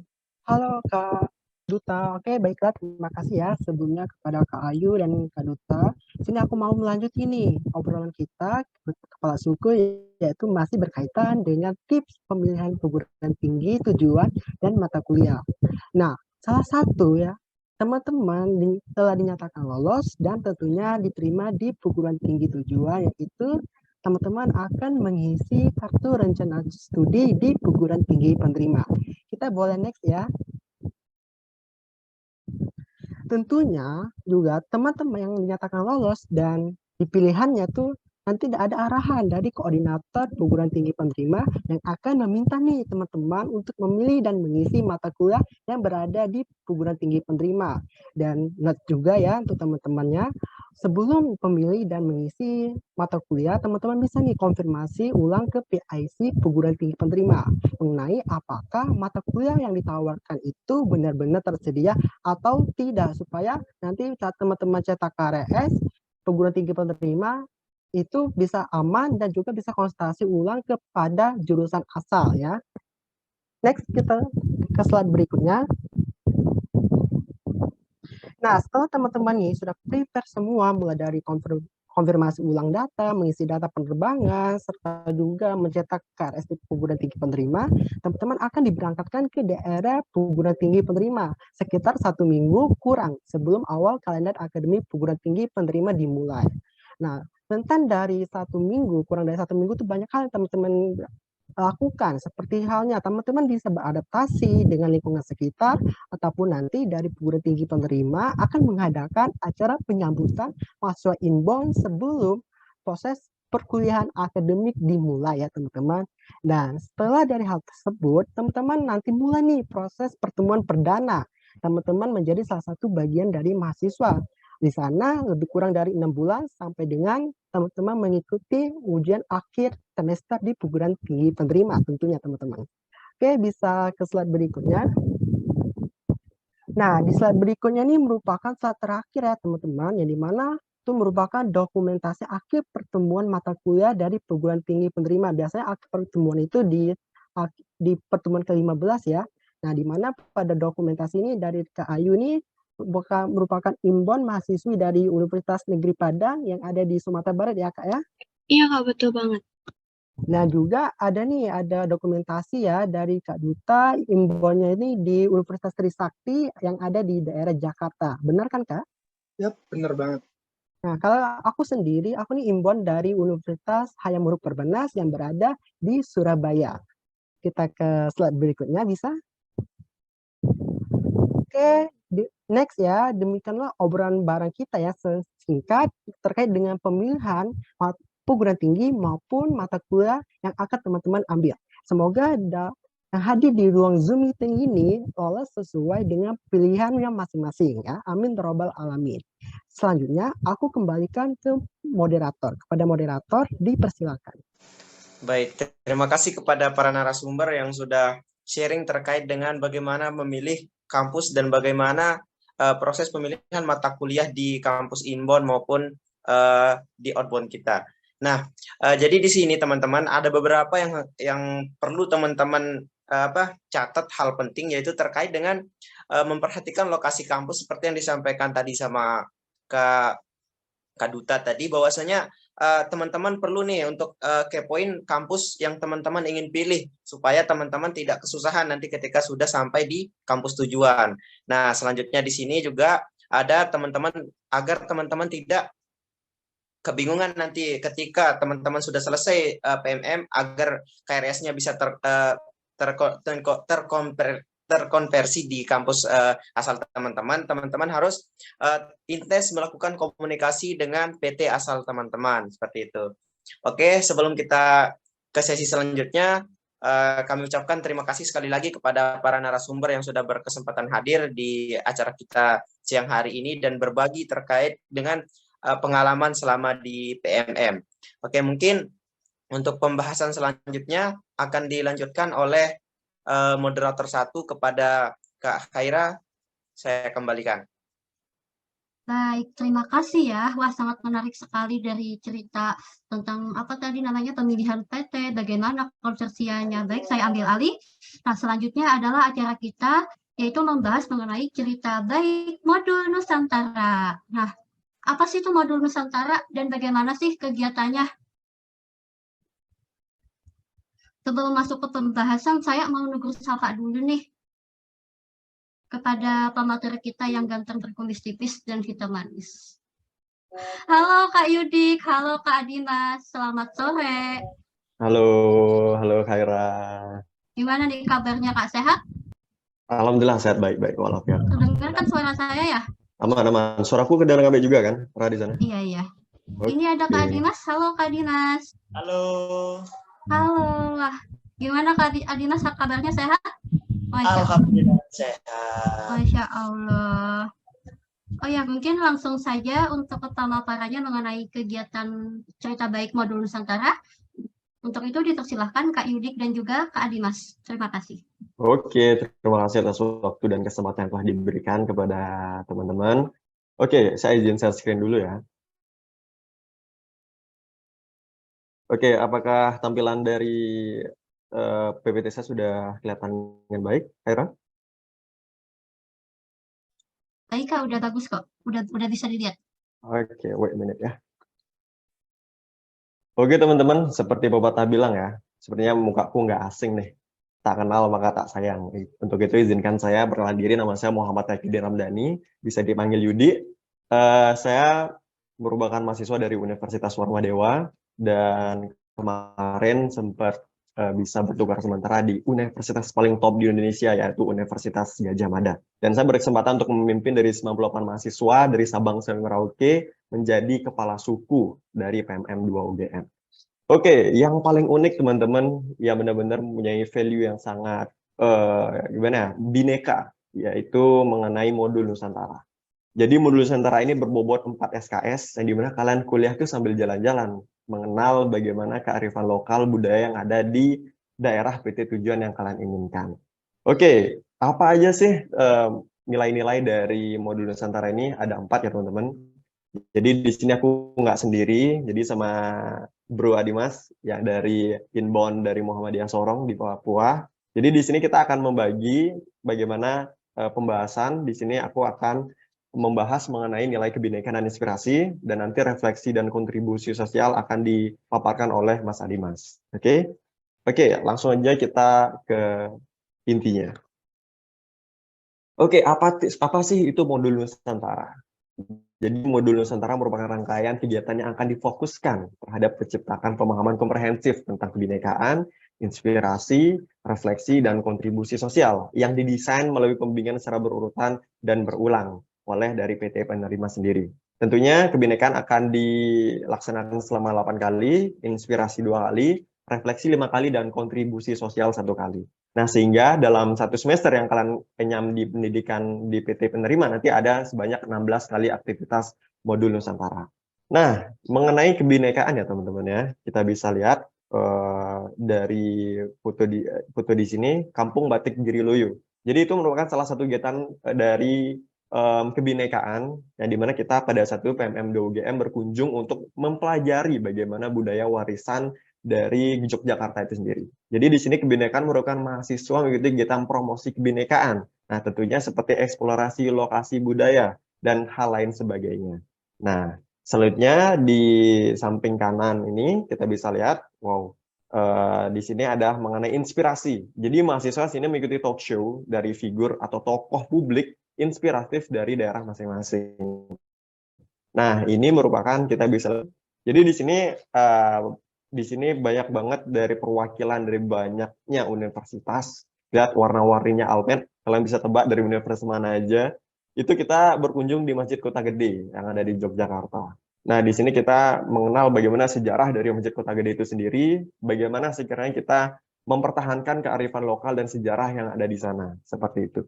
Nah, tidak hanya itu teman-teman, kita juga sharing session terhadap teman-teman yang ada di setiap daerah, bagaimana sih sejarah yang mungkin punya sekilas mirip dari sejarah yang ada di Yogyakarta itu sendiri. Begitu. Oke, teman-teman, di sini juga next slide kita akan mempelajari apa sih rekapan dari kegiatan modul Nusantara dari sifat kebinekaan dan inspirasi. Nah, di sini di samping kiri ini kita lagi proses bikin batik. Berarti setiap corak yang ada setiap di batik itu memberikan asa perbedaan yang merajut sebagai sebuah kesamaan atau perbedaan dirajut oleh kebinekaan Tunggal Ika. Di sini kita juga berkunjung ke beberapa monumen yang sejarah, ada Candi Ratu Boko yang di sini, yang ada banner modul Nusantara. Kita ke Borobudurnya juga. Di sini kita juga mengetahui bagaimana permainan dari Yogyakarta itu sendiri yang bersifat tradisional, yaitu jemparingan atau panahan. Nggak hanya itu, kemarin dalam sejarah PMM 2 se-Jakarta membuat sebuah nilai kebinekaan yang sangat berarti, yang di mana semua PT penerima inbound di Yogyakarta membuat sebuah meet and greet Indonesia Mini yang ada di Jakarta. Jadi kita bermitra bersama semua yang ada di PT, ada UGM, ada Amikom, ada UNY, ada UPN, Veteran Jawa Timur, Yogyakarta, dan lain sebagainya. Jadi kita di sini membentuk sebuah Indonesia Mini dari banyak Nusantara yang terkumpul dari perwakilan berbagai daerah untuk menemukan yang slogan yang sangat berarti, yaitu bertukar sementara bermakna selamanya. Mungkin selanjutnya akan dilanjutkan oleh Saudara Adimas. Halo Saudara Adimas. Oke, halo, terima kasih atas waktunya. Oke. Monggo silakan untuk kepada Saudara Adimas. Oke, siap Pak Yudik, mungkin bisa dibantu ya. Share screen. Kelihatan ya share screen ke? Masih punya Kak Yudik. Iya. Oke, sebentar ya. Oke, sudah. Oke, terima kasih. Sebelumnya terima kasih atas waktunya. Di sini saya akan memperkenalkan diri. Perkenalkan, nama saya Muhammad Adimas Arianto. Saya dari Universitas Tunas Pembangunan Surakarta, dan di mana saya dulu mengikuti program pertukaran mahasiswa Merdeka II di Universitas Pendidikan Muhammadiyah Sorong, dan saya juga sebagai kepala suku menaungi 157 mahasiswa dari 4 perguruan tinggi. Ya, seperti itu. Nah, di sini saya akan menyampaikan tentang refleksi nih, di mana tadi modul Nusantara sudah dijelaskan Kak Wandi juga, Kak Yudik juga, dan kita langsung masuk aja ke materinya, refleksi. Mungkin bisa dokumentasi refleksinya Kak Yudik. Apa sih sebenarnya refleksi itu? Refleksi itu suatu momen di mana mahasiswa nih, kita kelompok nih, terutama kelompok, merefleksikan pengalaman kebinekaan yang telah kita dapatkan di dalam modul Nusantara. Tiap minggunya nih, kita kan modul Nusantara seperti itu. Nah, kita merefleksikan, kita bertukar pikiran, gimana sih pengalaman-pengalaman yang telah kita dapatkan selama kita menjalankan modul Nusantara seperti itu. Jadi kita sharing session, ngobrol bareng sesama teman kelompok seperti itu. Nah, di sini ada dokumentasi nih. Refleksi itu kita bisa berpindah-pindah tempat. Yang pertama nih, di pulau, di pantai. Nah, kita bisa liburan sambil refleksi juga. Itu sambil memenuhi modul Nusantara. Di dalam refleksi itu untuk PMM 3 ini nanti akan ada 5 kali pertemuan refleksi seperti itu. Nah, mungkin dari teman-teman nanti pada saat ikut pertukaran refleksinya bisa di mana saja bisa tempatnya gitu. Kalau di Unimedia Sorong kemarin kami ngambil di pulau sambil liburan, terus di kampus nih di depan rektorat itu taman-taman sambil ngobrol, sambil makan, sambil bertukar pikiran, pengalaman. Terus ini yang ada piring-piring, pegang piring itu di depan apartemen ya, itu sambil membuat papeda yang dibuat langsung, belajar langsung dengan Pace Papua. Nah, jadi kita belajar sambil refleksi nih, oh kemarin nih pas modul kayak gini, keseruannya seperti ini, kayak gitu. Jadi kita refleksi biar pada saat perkuliahan sebelumnya itu tidak tegang gitu. Kita ada refleksi, ada sharing session bareng kelompok. Terus ini yang malam itu semuanya dari mahasiswa pertukaran kita berkumpul, kita berefleksi semua kelompok, gimana sih keseruan kelompok kalian, gimana sih pengalaman kelompok kalian selama modul Nusantara yang ada di Unimuda. Nah, mungkin kalau dari teman-teman Nusantara lainnya, PMM lainnya, berbeda-beda ya tempatnya, terus cara refleksinya itu tergantung dari mentor-mentor kalian atau dari mahasiswa-mahasiswa sendiri mau ngadain refleksinya seperti apa, sambil makan-makan, sambil liburan, sambil apa, pokoknya bebas. Itu nanti juga sudah include ke modul Nusantara, jadi tidak ada mengeluarkan biaya sama sekali seperti itu ya. Jadi pokoknya kita bersenang-senang seperti itu. Nah, terus yang kedua masuk ke kontribusi sosial. Apa sih kontribusi sosial? Kontribusi sosial sendiri itu suatu kegiatan kita berkontribusi secara langsung kepada masyarakat nih. Nah, contohnya bisa kebudayaan, bisa kebersihan, bisa kesehatan, bisa pendidikan, bisa ekonomi. Nah, di mana kita nih, itu puncak dari pertukaran mahasiswa, di mana kita membuat proposal, membuat ide-ide kreatif, nah kita mengajukan ide-ide kreatif kita, keperluannya apa, dan lain sebagainya, satu kelompok nih, nah kita mengajukan nih ke tim PMM, kita mengajukan dananya berapa yang kita perlukan untuk membeli apa, perlengkapan, dan lain sebagainya, kita membuat proposal ide-ide kreatif kita supaya berdampak nih. Jangan cuma kita mencari ilmu di daerah yang kita kunjungi, seumpama nih di Papua. Jangan cuma kita yang menggali ilmunya di sana tapi kita tidak bisa berdampak. Nah, harus kita berdampak ke masyarakat juga dengan cara kontribusi sosial ini. Nah, kita membuat kegiatan. Kalau kelompok saya sendiri kemarin tentang pendidikan ya, edukasi pendidikan, menginspirasi. Itu slogannya mengajar sehari menginspirasi selamanya, seperti itu ya. Kalau kelompok-kelompok lain ada yang ekonomi, ada yang kebersihan lingkungan, ada yang kemasyarakatan, ada yang kesehatan. Banyak kita memberikan edukasi-edukasi atau membuat ide-ide gagasan-gagasan yang menarik untuk diimplementasikan dan dikerjakan pada saat kontribusi sosial, seperti itu. Nah, mungkin untuk materinya seperti itu saja ya. Nah, ini mungkin ada bonus sedikit ke bawah lagi, Kak Yudik. Ini ada bonusnya itu di Raja Ampat ya. Kontribusi sosial kami kemarin di Raja Ampat, sekaligus setelah melaksanakan kontribusi sosial kami diajak keliling-keliling oleh warga masyarakat sana dan liburan di Raja Ampat. Mungkin seperti itu, Kak. Terima kasih, saya kembalikan ke moderator. Wah, menyenangkan sekali ya kegiatannya dari kebinekaan, inspirasi, refleksi, hingga kontribusi sosial. Seperti Yudik tadi, ada jalan-jalan ke candi. Wah, gratis ya jalan-jalannya ya. Terus Mas Adimas tadi ada jalan-jalan ke Raja Ampat. Wah, itu kan hampir kayak orang tuh pengen banget ke sana gitu ya. Saya pun juga kalau ada. Ini saya mau bertanya dong Kak nih, apa sih yang paling mengesankan dari kegiatan modul Nusantara? Mungkin dari Kak Yudik atau Kak Adimas, boleh? Oke, mungkin mulai dari aku ya Mas ya. Oke.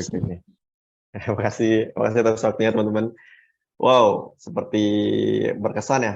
Modul Nusantara ini sangat unik banget teman-teman ya, bisa menyatukan perbedaan yang ada.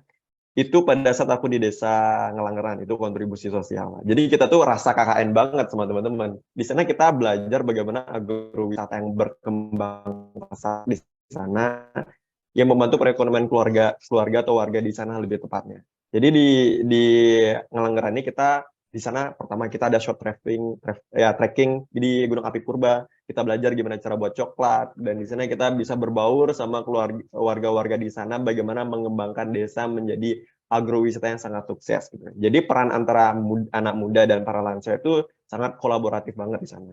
Nggak hanya itu, yang paling berkesan banget itulah Indonesia Mini di Yogyakarta. Jadi di PMM itu kita nggak hanya mengenal di satu universitas saja, di UGM, bukan hanya di UGM, tapi mengenal banyak teman-teman Nusantara di PMM lainnya, di univ lain. Yang saya bilang tadi seperti PMM UAD, PMM UPN, seperti PMM Amikom, dan lain sebagainya yang tidak saya sebutkan satu persatu. Jadi dalam sejarah meet and greet PMM 2 kemarin itu ada di Yogyakarta gitu teman-teman. Terima kasih teman-teman, kembali kepada Haira. Baik, wah menyenangkan banget ya mengenai kegiatan-kegiatannya selama modul Nusantara. Banyak sekali pengalaman-pengalaman yang sudah terasakan sehingga sebuah memori gitu loh. Waduh. Baik, langsung saya tutup saja. Terima kasih kepada kamateri kita yang sudah sharing mengenai kegiatan modul Nusantara yang menambah banyak wawasan, ilmu pengetahuan, dan juga keberagaman yang ada di Indonesia Nusantara. Cukup sekian dan terima kasih. Kembali lagi ke moderator 2. Oke, baik. Terima kasih Ibu moderator 1. Oke, baik. Saya ambil alih ya teman-teman.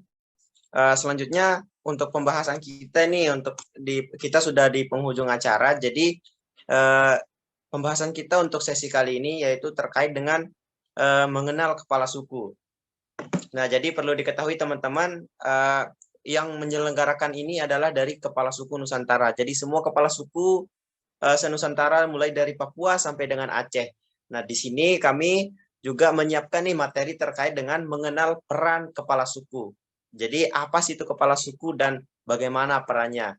Nah, jadi di sini kita sudah ada narasumber kita. Di sini ada Kak Samuel. Halo Kak Samuel. Halo. Oke, di sini juga kita sudah ada Kak Dian. Halo Kak Dian. Halo Kak Jamal.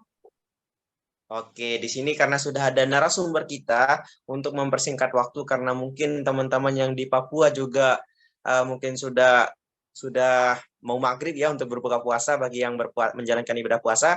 Langsung saja kita berikan waktu kepada narasumber kita. Waktu kami persilahkan. Oke, baik. Terima kasih Kak Jamal. Sebelumnya saya izin untuk share screen teman-teman. Sebelumnya apakah sudah terlihat? Oke, sudah Kak. Oke, baik. Oke, baik, saya izin memperkenalkan diri lagi ya teman-teman. Perkenalkan, nama saya Samuel Bunga dari Institut Teknologi Kalimantan. Dan pada PMM Angkatan kedua, saya inbound di ITB. Nah, pada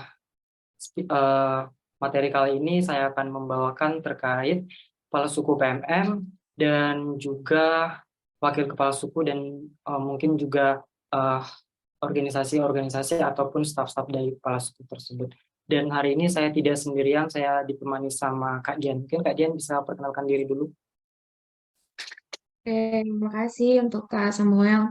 Halo semuanya teman-teman, selamat sore ya untuk di wilayah timur. Dan mungkin perkenalkan dulu ya, nama aku Dian Rahmawati. Aku berasal dari Universitas Komputer Indonesia, kebetulan ada di Kota Bandung. Dan kemarin mengikuti kegiatan PMM di Sulawesi Tenggara, tepatnya di Kota Kendari, di Universitas Haluoleo. Gitu Kak Samuel.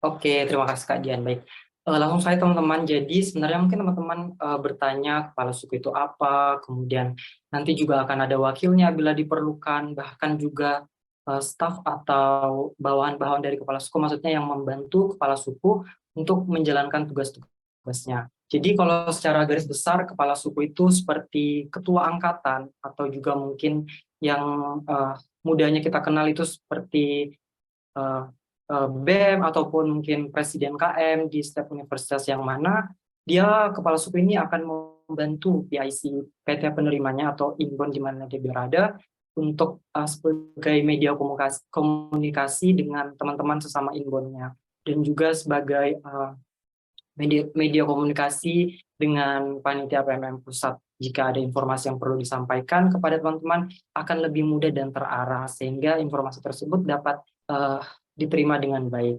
Jadi sebenarnya kepala suku itu juga bisa dikatakan sebagai role modelnya di mana dia berada.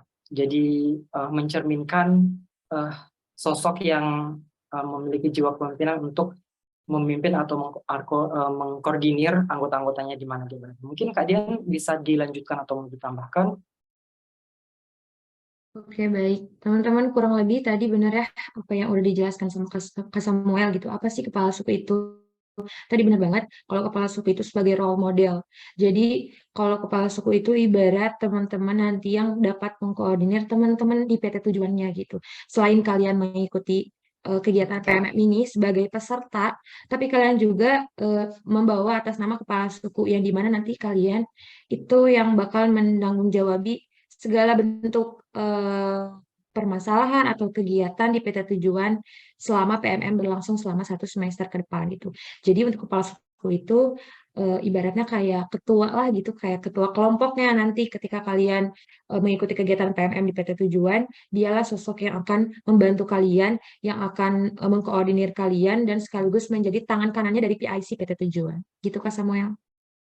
Oke, baik. Terima kasih Kak Dian. Mungkin kita langsung lanjut ke next slide. Nah, jadi untuk menjadi kepala suku, kalau menurut saya semua orang punya kesempatan yang sama, baik itu laki-laki ataupun perempuan, dan dari mana dia berasal. Namun tentunya harus ada kriteria nih, agar nanti saat dia terpilih menjadi kepala suku dapat menjalankan tugasnya dengan baik. Dan kriteria ini berdasarkan dari PMM pusat, maksudnya berdasarkan dari panitia PMM 2 kemarin. Ada beberapa teman-teman bisa lihat di layar dan mungkin saya akan sedikit menjelaskan terkait leadership dan responsible. Nah, tentu kalau kita menjadi seorang pemimpin atau ketua angkatan di suatu angkatan, kita harus memiliki leadership yang baik. In case misalnya teman-teman ada permasalahan di angkatannya, maka teman-teman harus mampu menyelesaikan permasalahan tersebut dengan baik. Maka dari itu leadership sangat dibutuhkan, kepemimpinan sangat dibutuhkan sehingga teman-teman bisa memimpin atau mengakomodir angkatannya dengan baik dan dapat solid seperti itu. Nah, kalau responsible itu seperti apa? Lebih seperti ya bertanggung jawab ketika ada tugas, kemudian ada informasi yang perlu disampaikan, harus benar-benar bertanggung jawab. Misalnya nanti teman-teman kepala sukunya dan pengurusnya mau buat baju angkatan atau mengadakan suatu event. Nah, maka harus bertanggung jawab, baik itu dari biaya, waktu, dan lain sebagainya. Mungkin dari Kak Dian bisa dijelaskan untuk kriteria lainnya.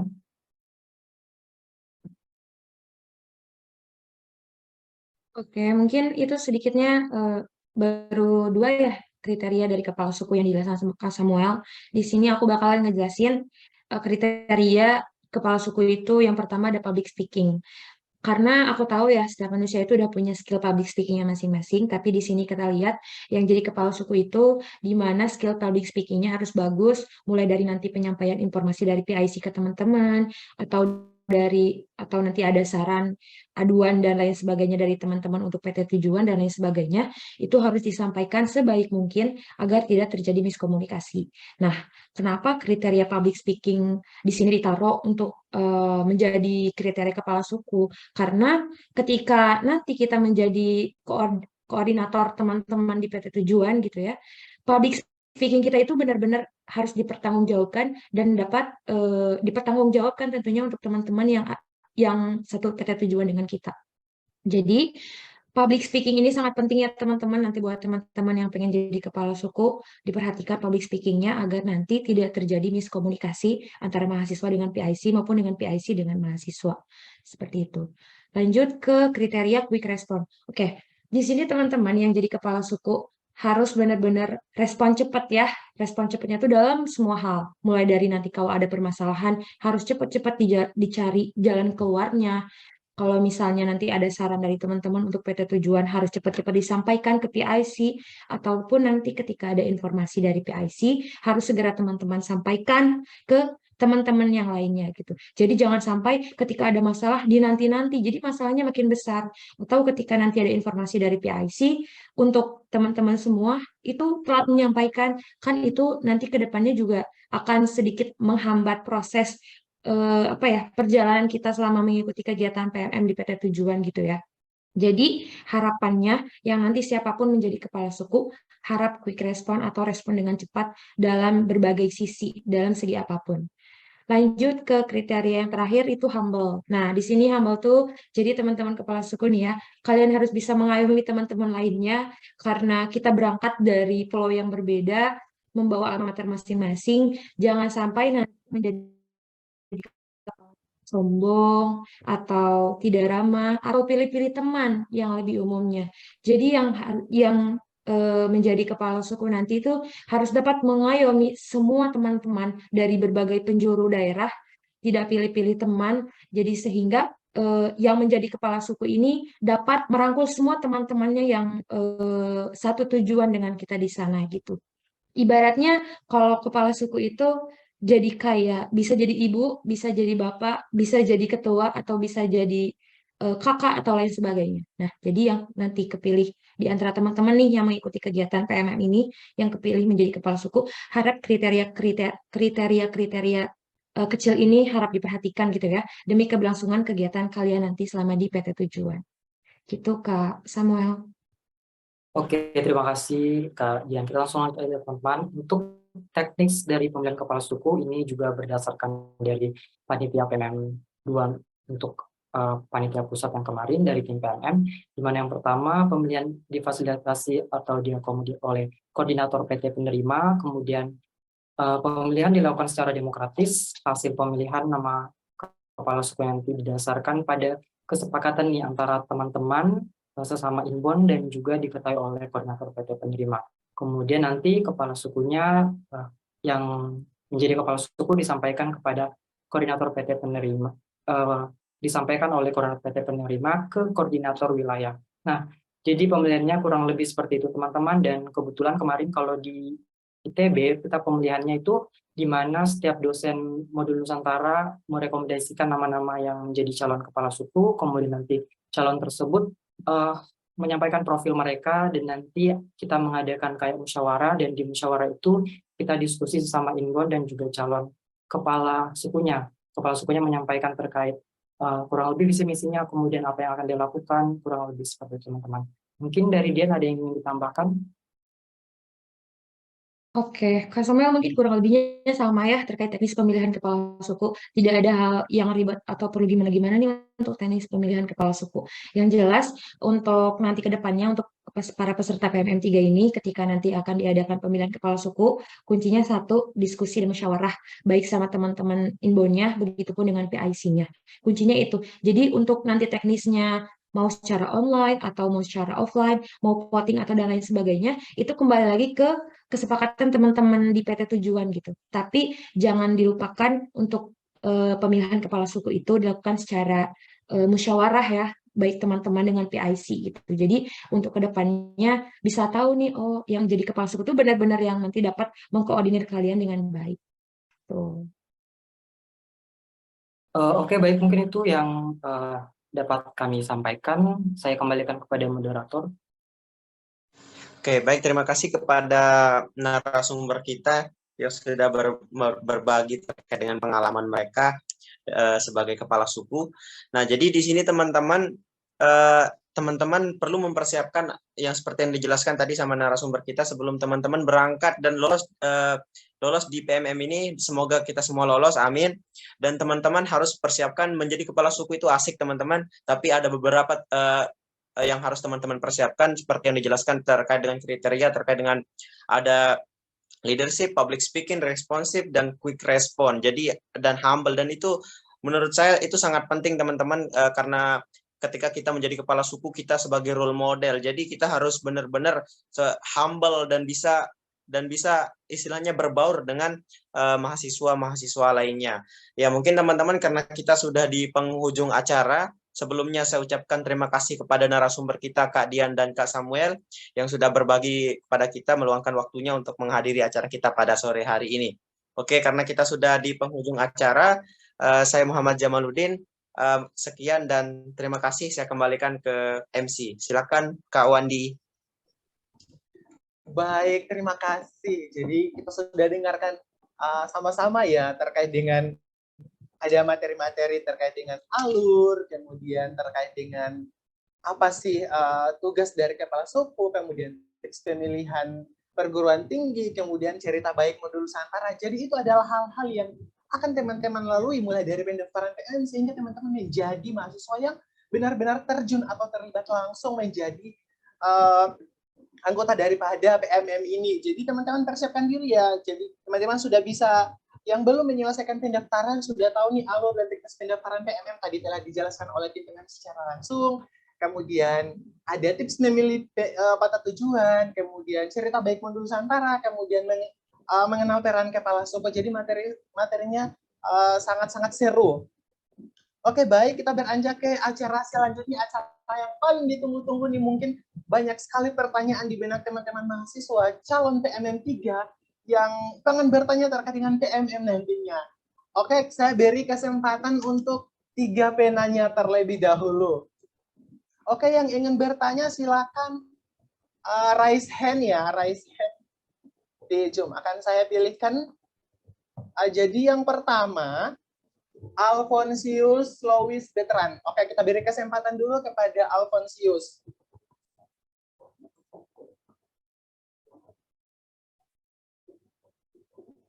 Operator bisa bantu ya? Siap.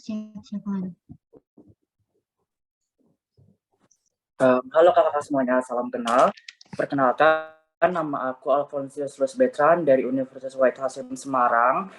Ada yang mau aku tanyakan, pertanyaan ini saling berkaitan juga. Sebelumnya kan sempat dimention tentang 3 dosa besar sewaktu pelaksanaan PMM 3. Nah, di sini saya mau menanyakan perihal dosa besar PMM 3 sebelum pelaksanaan, Kak.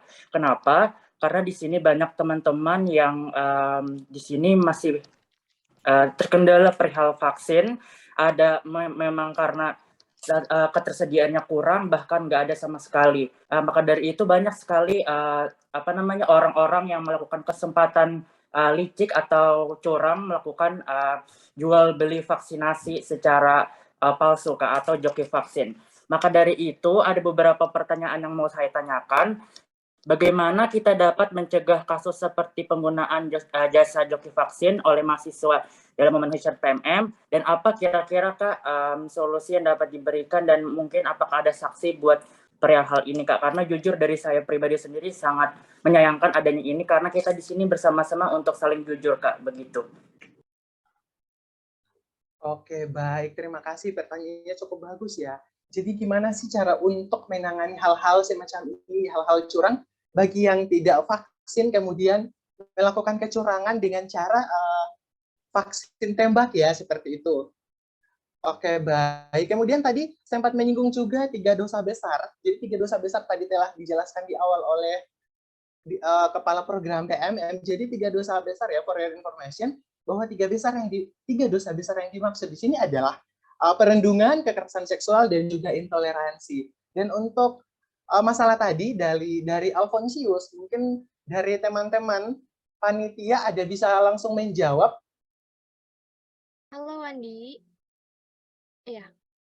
Ini Oke, terkait baik. vaksin tadi ya? Iya, Kak. Sorry. Ini panitia PMM atau panitia kepala suku? Sorry. Oke, bisa langsung dari panitia kepala suku. Panitia PMM juga. Oke. Sorry. Ini kakak off ya, karena sinyalnya lagi kurang bagus. Jadi terkait vaksin ya, kakak jawab yang vaksin dulu ya ini ya. Iya. Terkait vaksin yang ada yang nembak vaksin gitu ya. Nah, teman-teman jangan khawatir, dari tim PMM itu nanti semua datanya itu ada tim verifikator gitu ya. Nah, dari tim verifikator itu nanti akan mencocokkan data vaksin teman-teman sesuai dengan apa ya, yang sudah ada di sistem seperti itu ya teman-teman ya. Jadi jangan khawatir, selama teman-teman berlaku jujur gitu ya, unggah data yang sesuai, semua Pak Asing, mohon maaf suaranya lebih dikerasin lagi. Mungkin ada teman-teman yang tidak mendengar gitu. Mohon maaf, Pak Asing. Coba kakak pakai headset dulu ya, karena ini ada terkendala.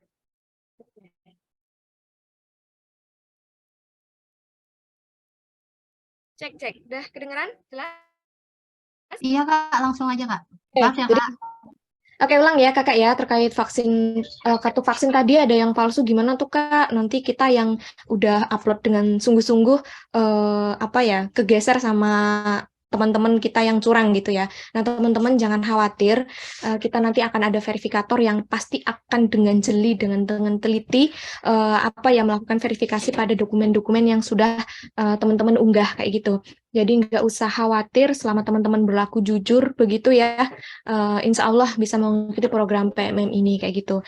Nah kalau misalnya tempat saya belum ada vaksin 3 itu gimana kak, tetap boleh mendaftar atau enggak? Nah teman-teman seperti yang sudah kakak infokan tadi ya, untuk vaksin 3 itu wajib karena salah satu syarat penerbangan juga adalah menggunakan vaksin 3 gitu ya. Jadi kalau yang belum ada vaksin boleh coba berusaha mencari dulu vaksin ketiga, kecuali kalau misalnya teman-teman yang punya penyakit bawaan begitu ya, itu bisa menggunakan surat informasi dari dokter bahwasanya memang tidak bisa melakukan vaksin karena penyakit tertentu. Tapi kalau misalnya teman-teman yang sehat walafiat gitu, coba usaha dulu, mencari dulu untuk vaksin dosis ketiga. Itu untuk yang vaksin. Mungkin dari teman-teman PMM lain mungkin ada yang ingin menambahkan?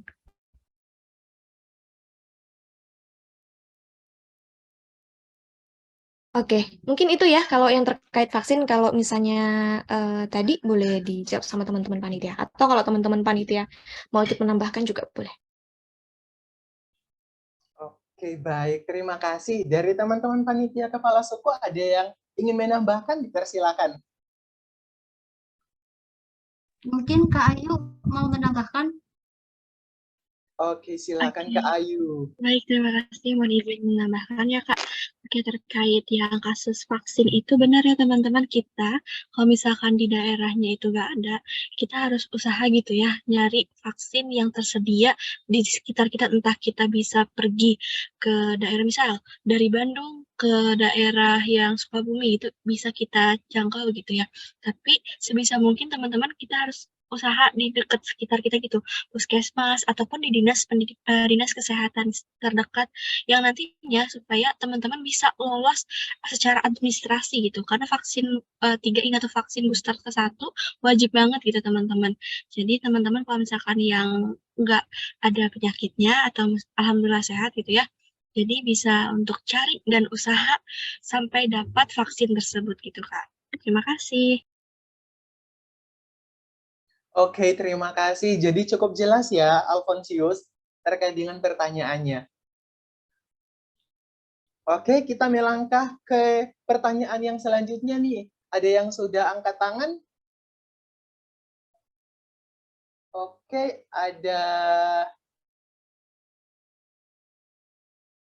Aisyah Wulandari nih. Aisyah Wulandari dari tadi saya lihat diangkat tangan. Teman-teman operator boleh bantu untuk Aisyah Wulandari. Ya Kak, halo. Perkenalkan saya Aisyah Wulandari dari Universitas Islam Sultan Agung Semarang. Izin bertanya, terkait survei kebinekaan mohon diinfokan. Terima kasih, begitu saja. Oke, baik. Terkait dengan survei kebinekaan ya? Iya. Oke, baik. Dari teman-teman panitia kepala suku ada yang bisa langsung menjawab? Saya boleh? Oke, silakan. Baik, untuk survei kebinekaan tuh pasti akan ada diinfokan, hanya saja setelah dari pendaftaran PMMK. Nanti kan setelah bertahap begitu. Nanti pantengin terus entah webnya, terus emailnya segala macam gitu. Pasti ada Kak. Mungkin itu saja. Mungkin dari teman-teman kalau ada yang ingin menambahkan. Iya, mungkin saya izin menambahkan ke Wadi. Iya, baik, silakan. Oke, tadi pertanyaannya kan terkait survei kebinekaan ya. Jadi untuk survei kebinekaan itu dilaksanakan setelah proses seleksi administrasi atau seleksi berkas ya.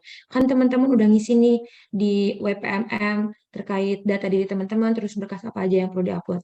Nah, nanti setelah proses seleksi administrasi selesai atau kalian sudah mengisi seluruh data diri di web pendaftaran PMM, nanti akan ada info lanjutan untuk melaksanakan survei kebinekaan. Nah, survei kebinekaan ini hukumnya wajib teman-teman ikuti karena ini juga menjadi salah satu syarat agar teman-teman dapat lolos sebagai peserta PMM 3 gitu.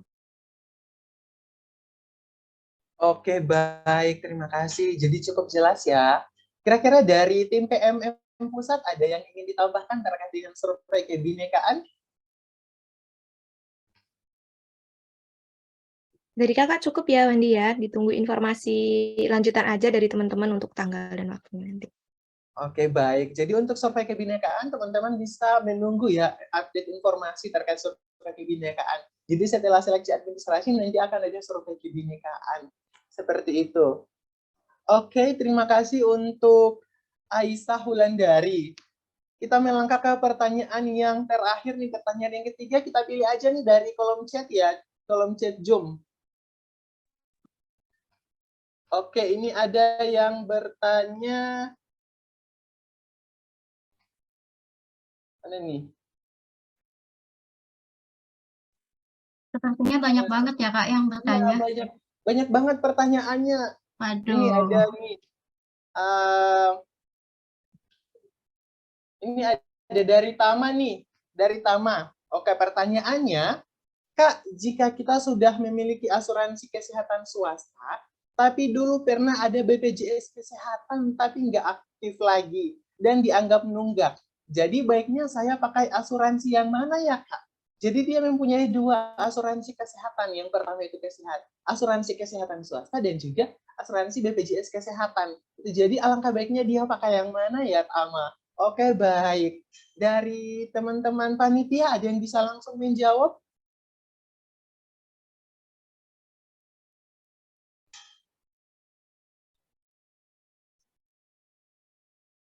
Oke, baik. Dari tim PMM, ada yang ingin menjawab terkait dengan pertanyaan dari Tama nih?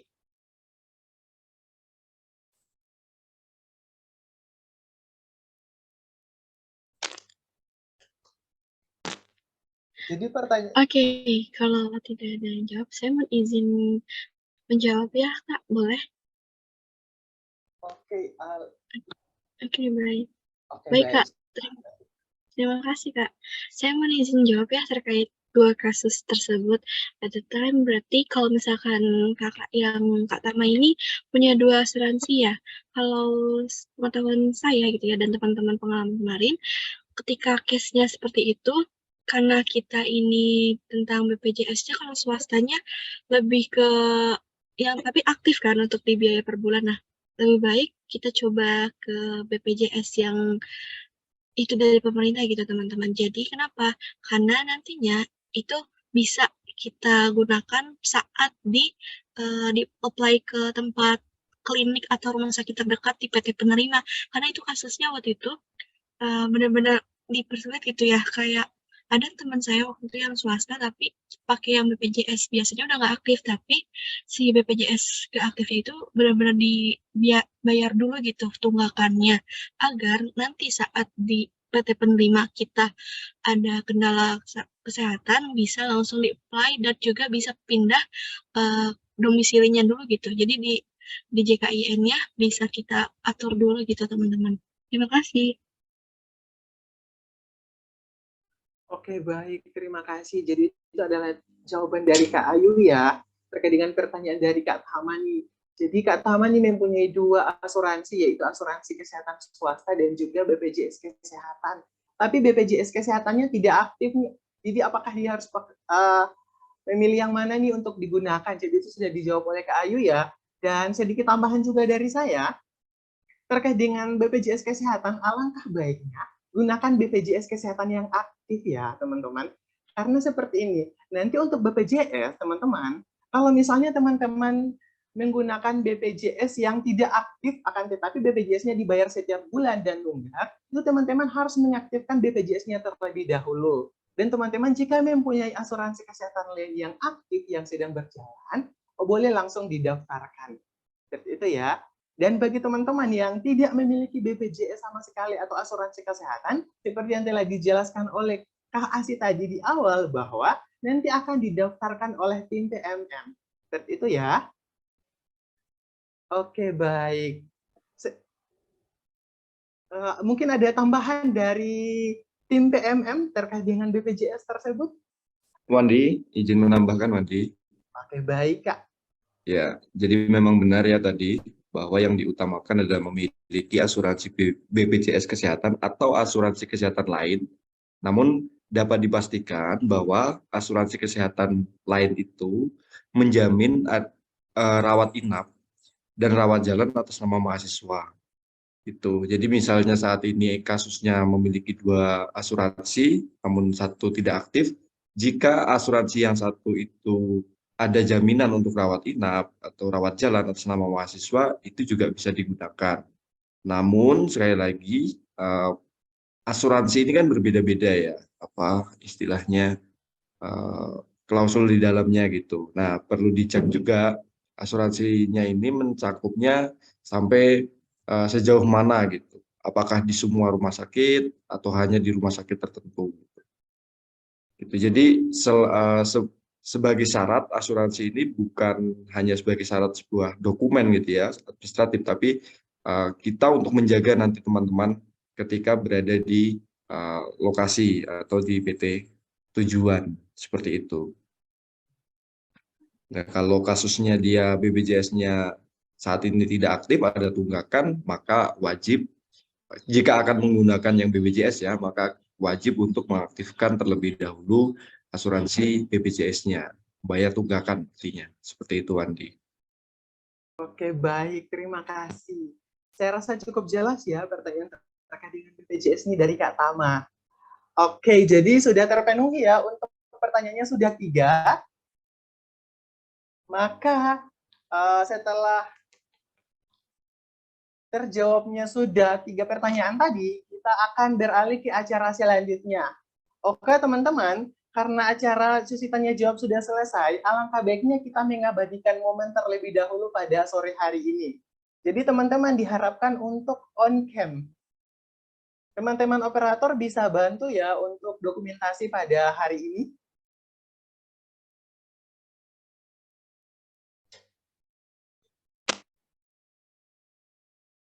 Oke, on cam ya. Oke, baik. Saya pandu ya. 1, 2, 3. Oke, sekali lagi. 1. Kak Wandi sebentar, jangan lupa yang 3. PMM 3. Oh iya, PMM 3. PMM 3 ini gimana? Tangannya 3 jari ya, teman-teman semua. Tangannya 3 jari ya untuk PMM 3. Oke. PMM 3, 1, 2, 3. Oke, terima kasih. Jadi, itulah rangkaian kegiatan acara ngobrol bareng alumni Kepala Suku PMM 2 yang sangat seru Semoga dapat menginspirasi para mahasiswa calon PMM3, para calon pemimpin bangsa yang siap untuk menjelajah Nusantara. Saya ucapkan terima kasih atas antusiasme para peserta, walaupun ada yang sedang dalam keadaan berpuasa, tidak mengurangi semangat pada hari ini. Saya ucapkan juga banyak terima kasih kepada tim PMM yang selalu senantiasa untuk membantu kami, para alumni kepala suku PMM 2, dan teman-teman kepala suku yang tetap mau bekerja sama untuk menyukseskan PMM ini. Mohon maaf apabila ada kesalahan selama kegiatan berlangsung. Dan untuk mengakhiri saya punya pantun nih, kalau misalnya saya berpantun, teman-teman jawabnya cakep, gitu ya? Iya, Kakak. Siap, Kak. Iya, Kak. Siap, Kak. Oke. Siang-siang pergi ke kota. Cakep. Lupa dari alpukat. Demikian ngobrol bareng kita. Semoga bisa bermanfaat. Sekian dan terima kasih. Wassalamualaikum warahmatullahi wabarakatuh. Teman-teman sebentar. Shalom. Shalom. Teman-teman sebentar dong, kalau kita pakai jargon boleh PMM3 bertukar sementara bermakna selamanya.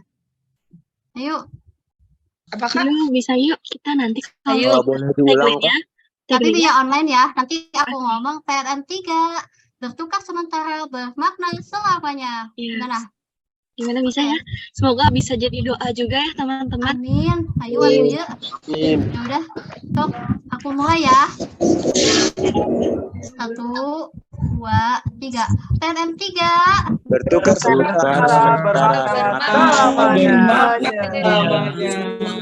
Bismillah ya, lolos kabar ke kita ya. Makasih banyak panitia. Kalau Sama-sama. ada pertanyaan Ya, boleh Jogja ke bisa grup atau ke sharing-sharing IG ya ke ya. aku. Kasih banyak panitia. Boleh DM.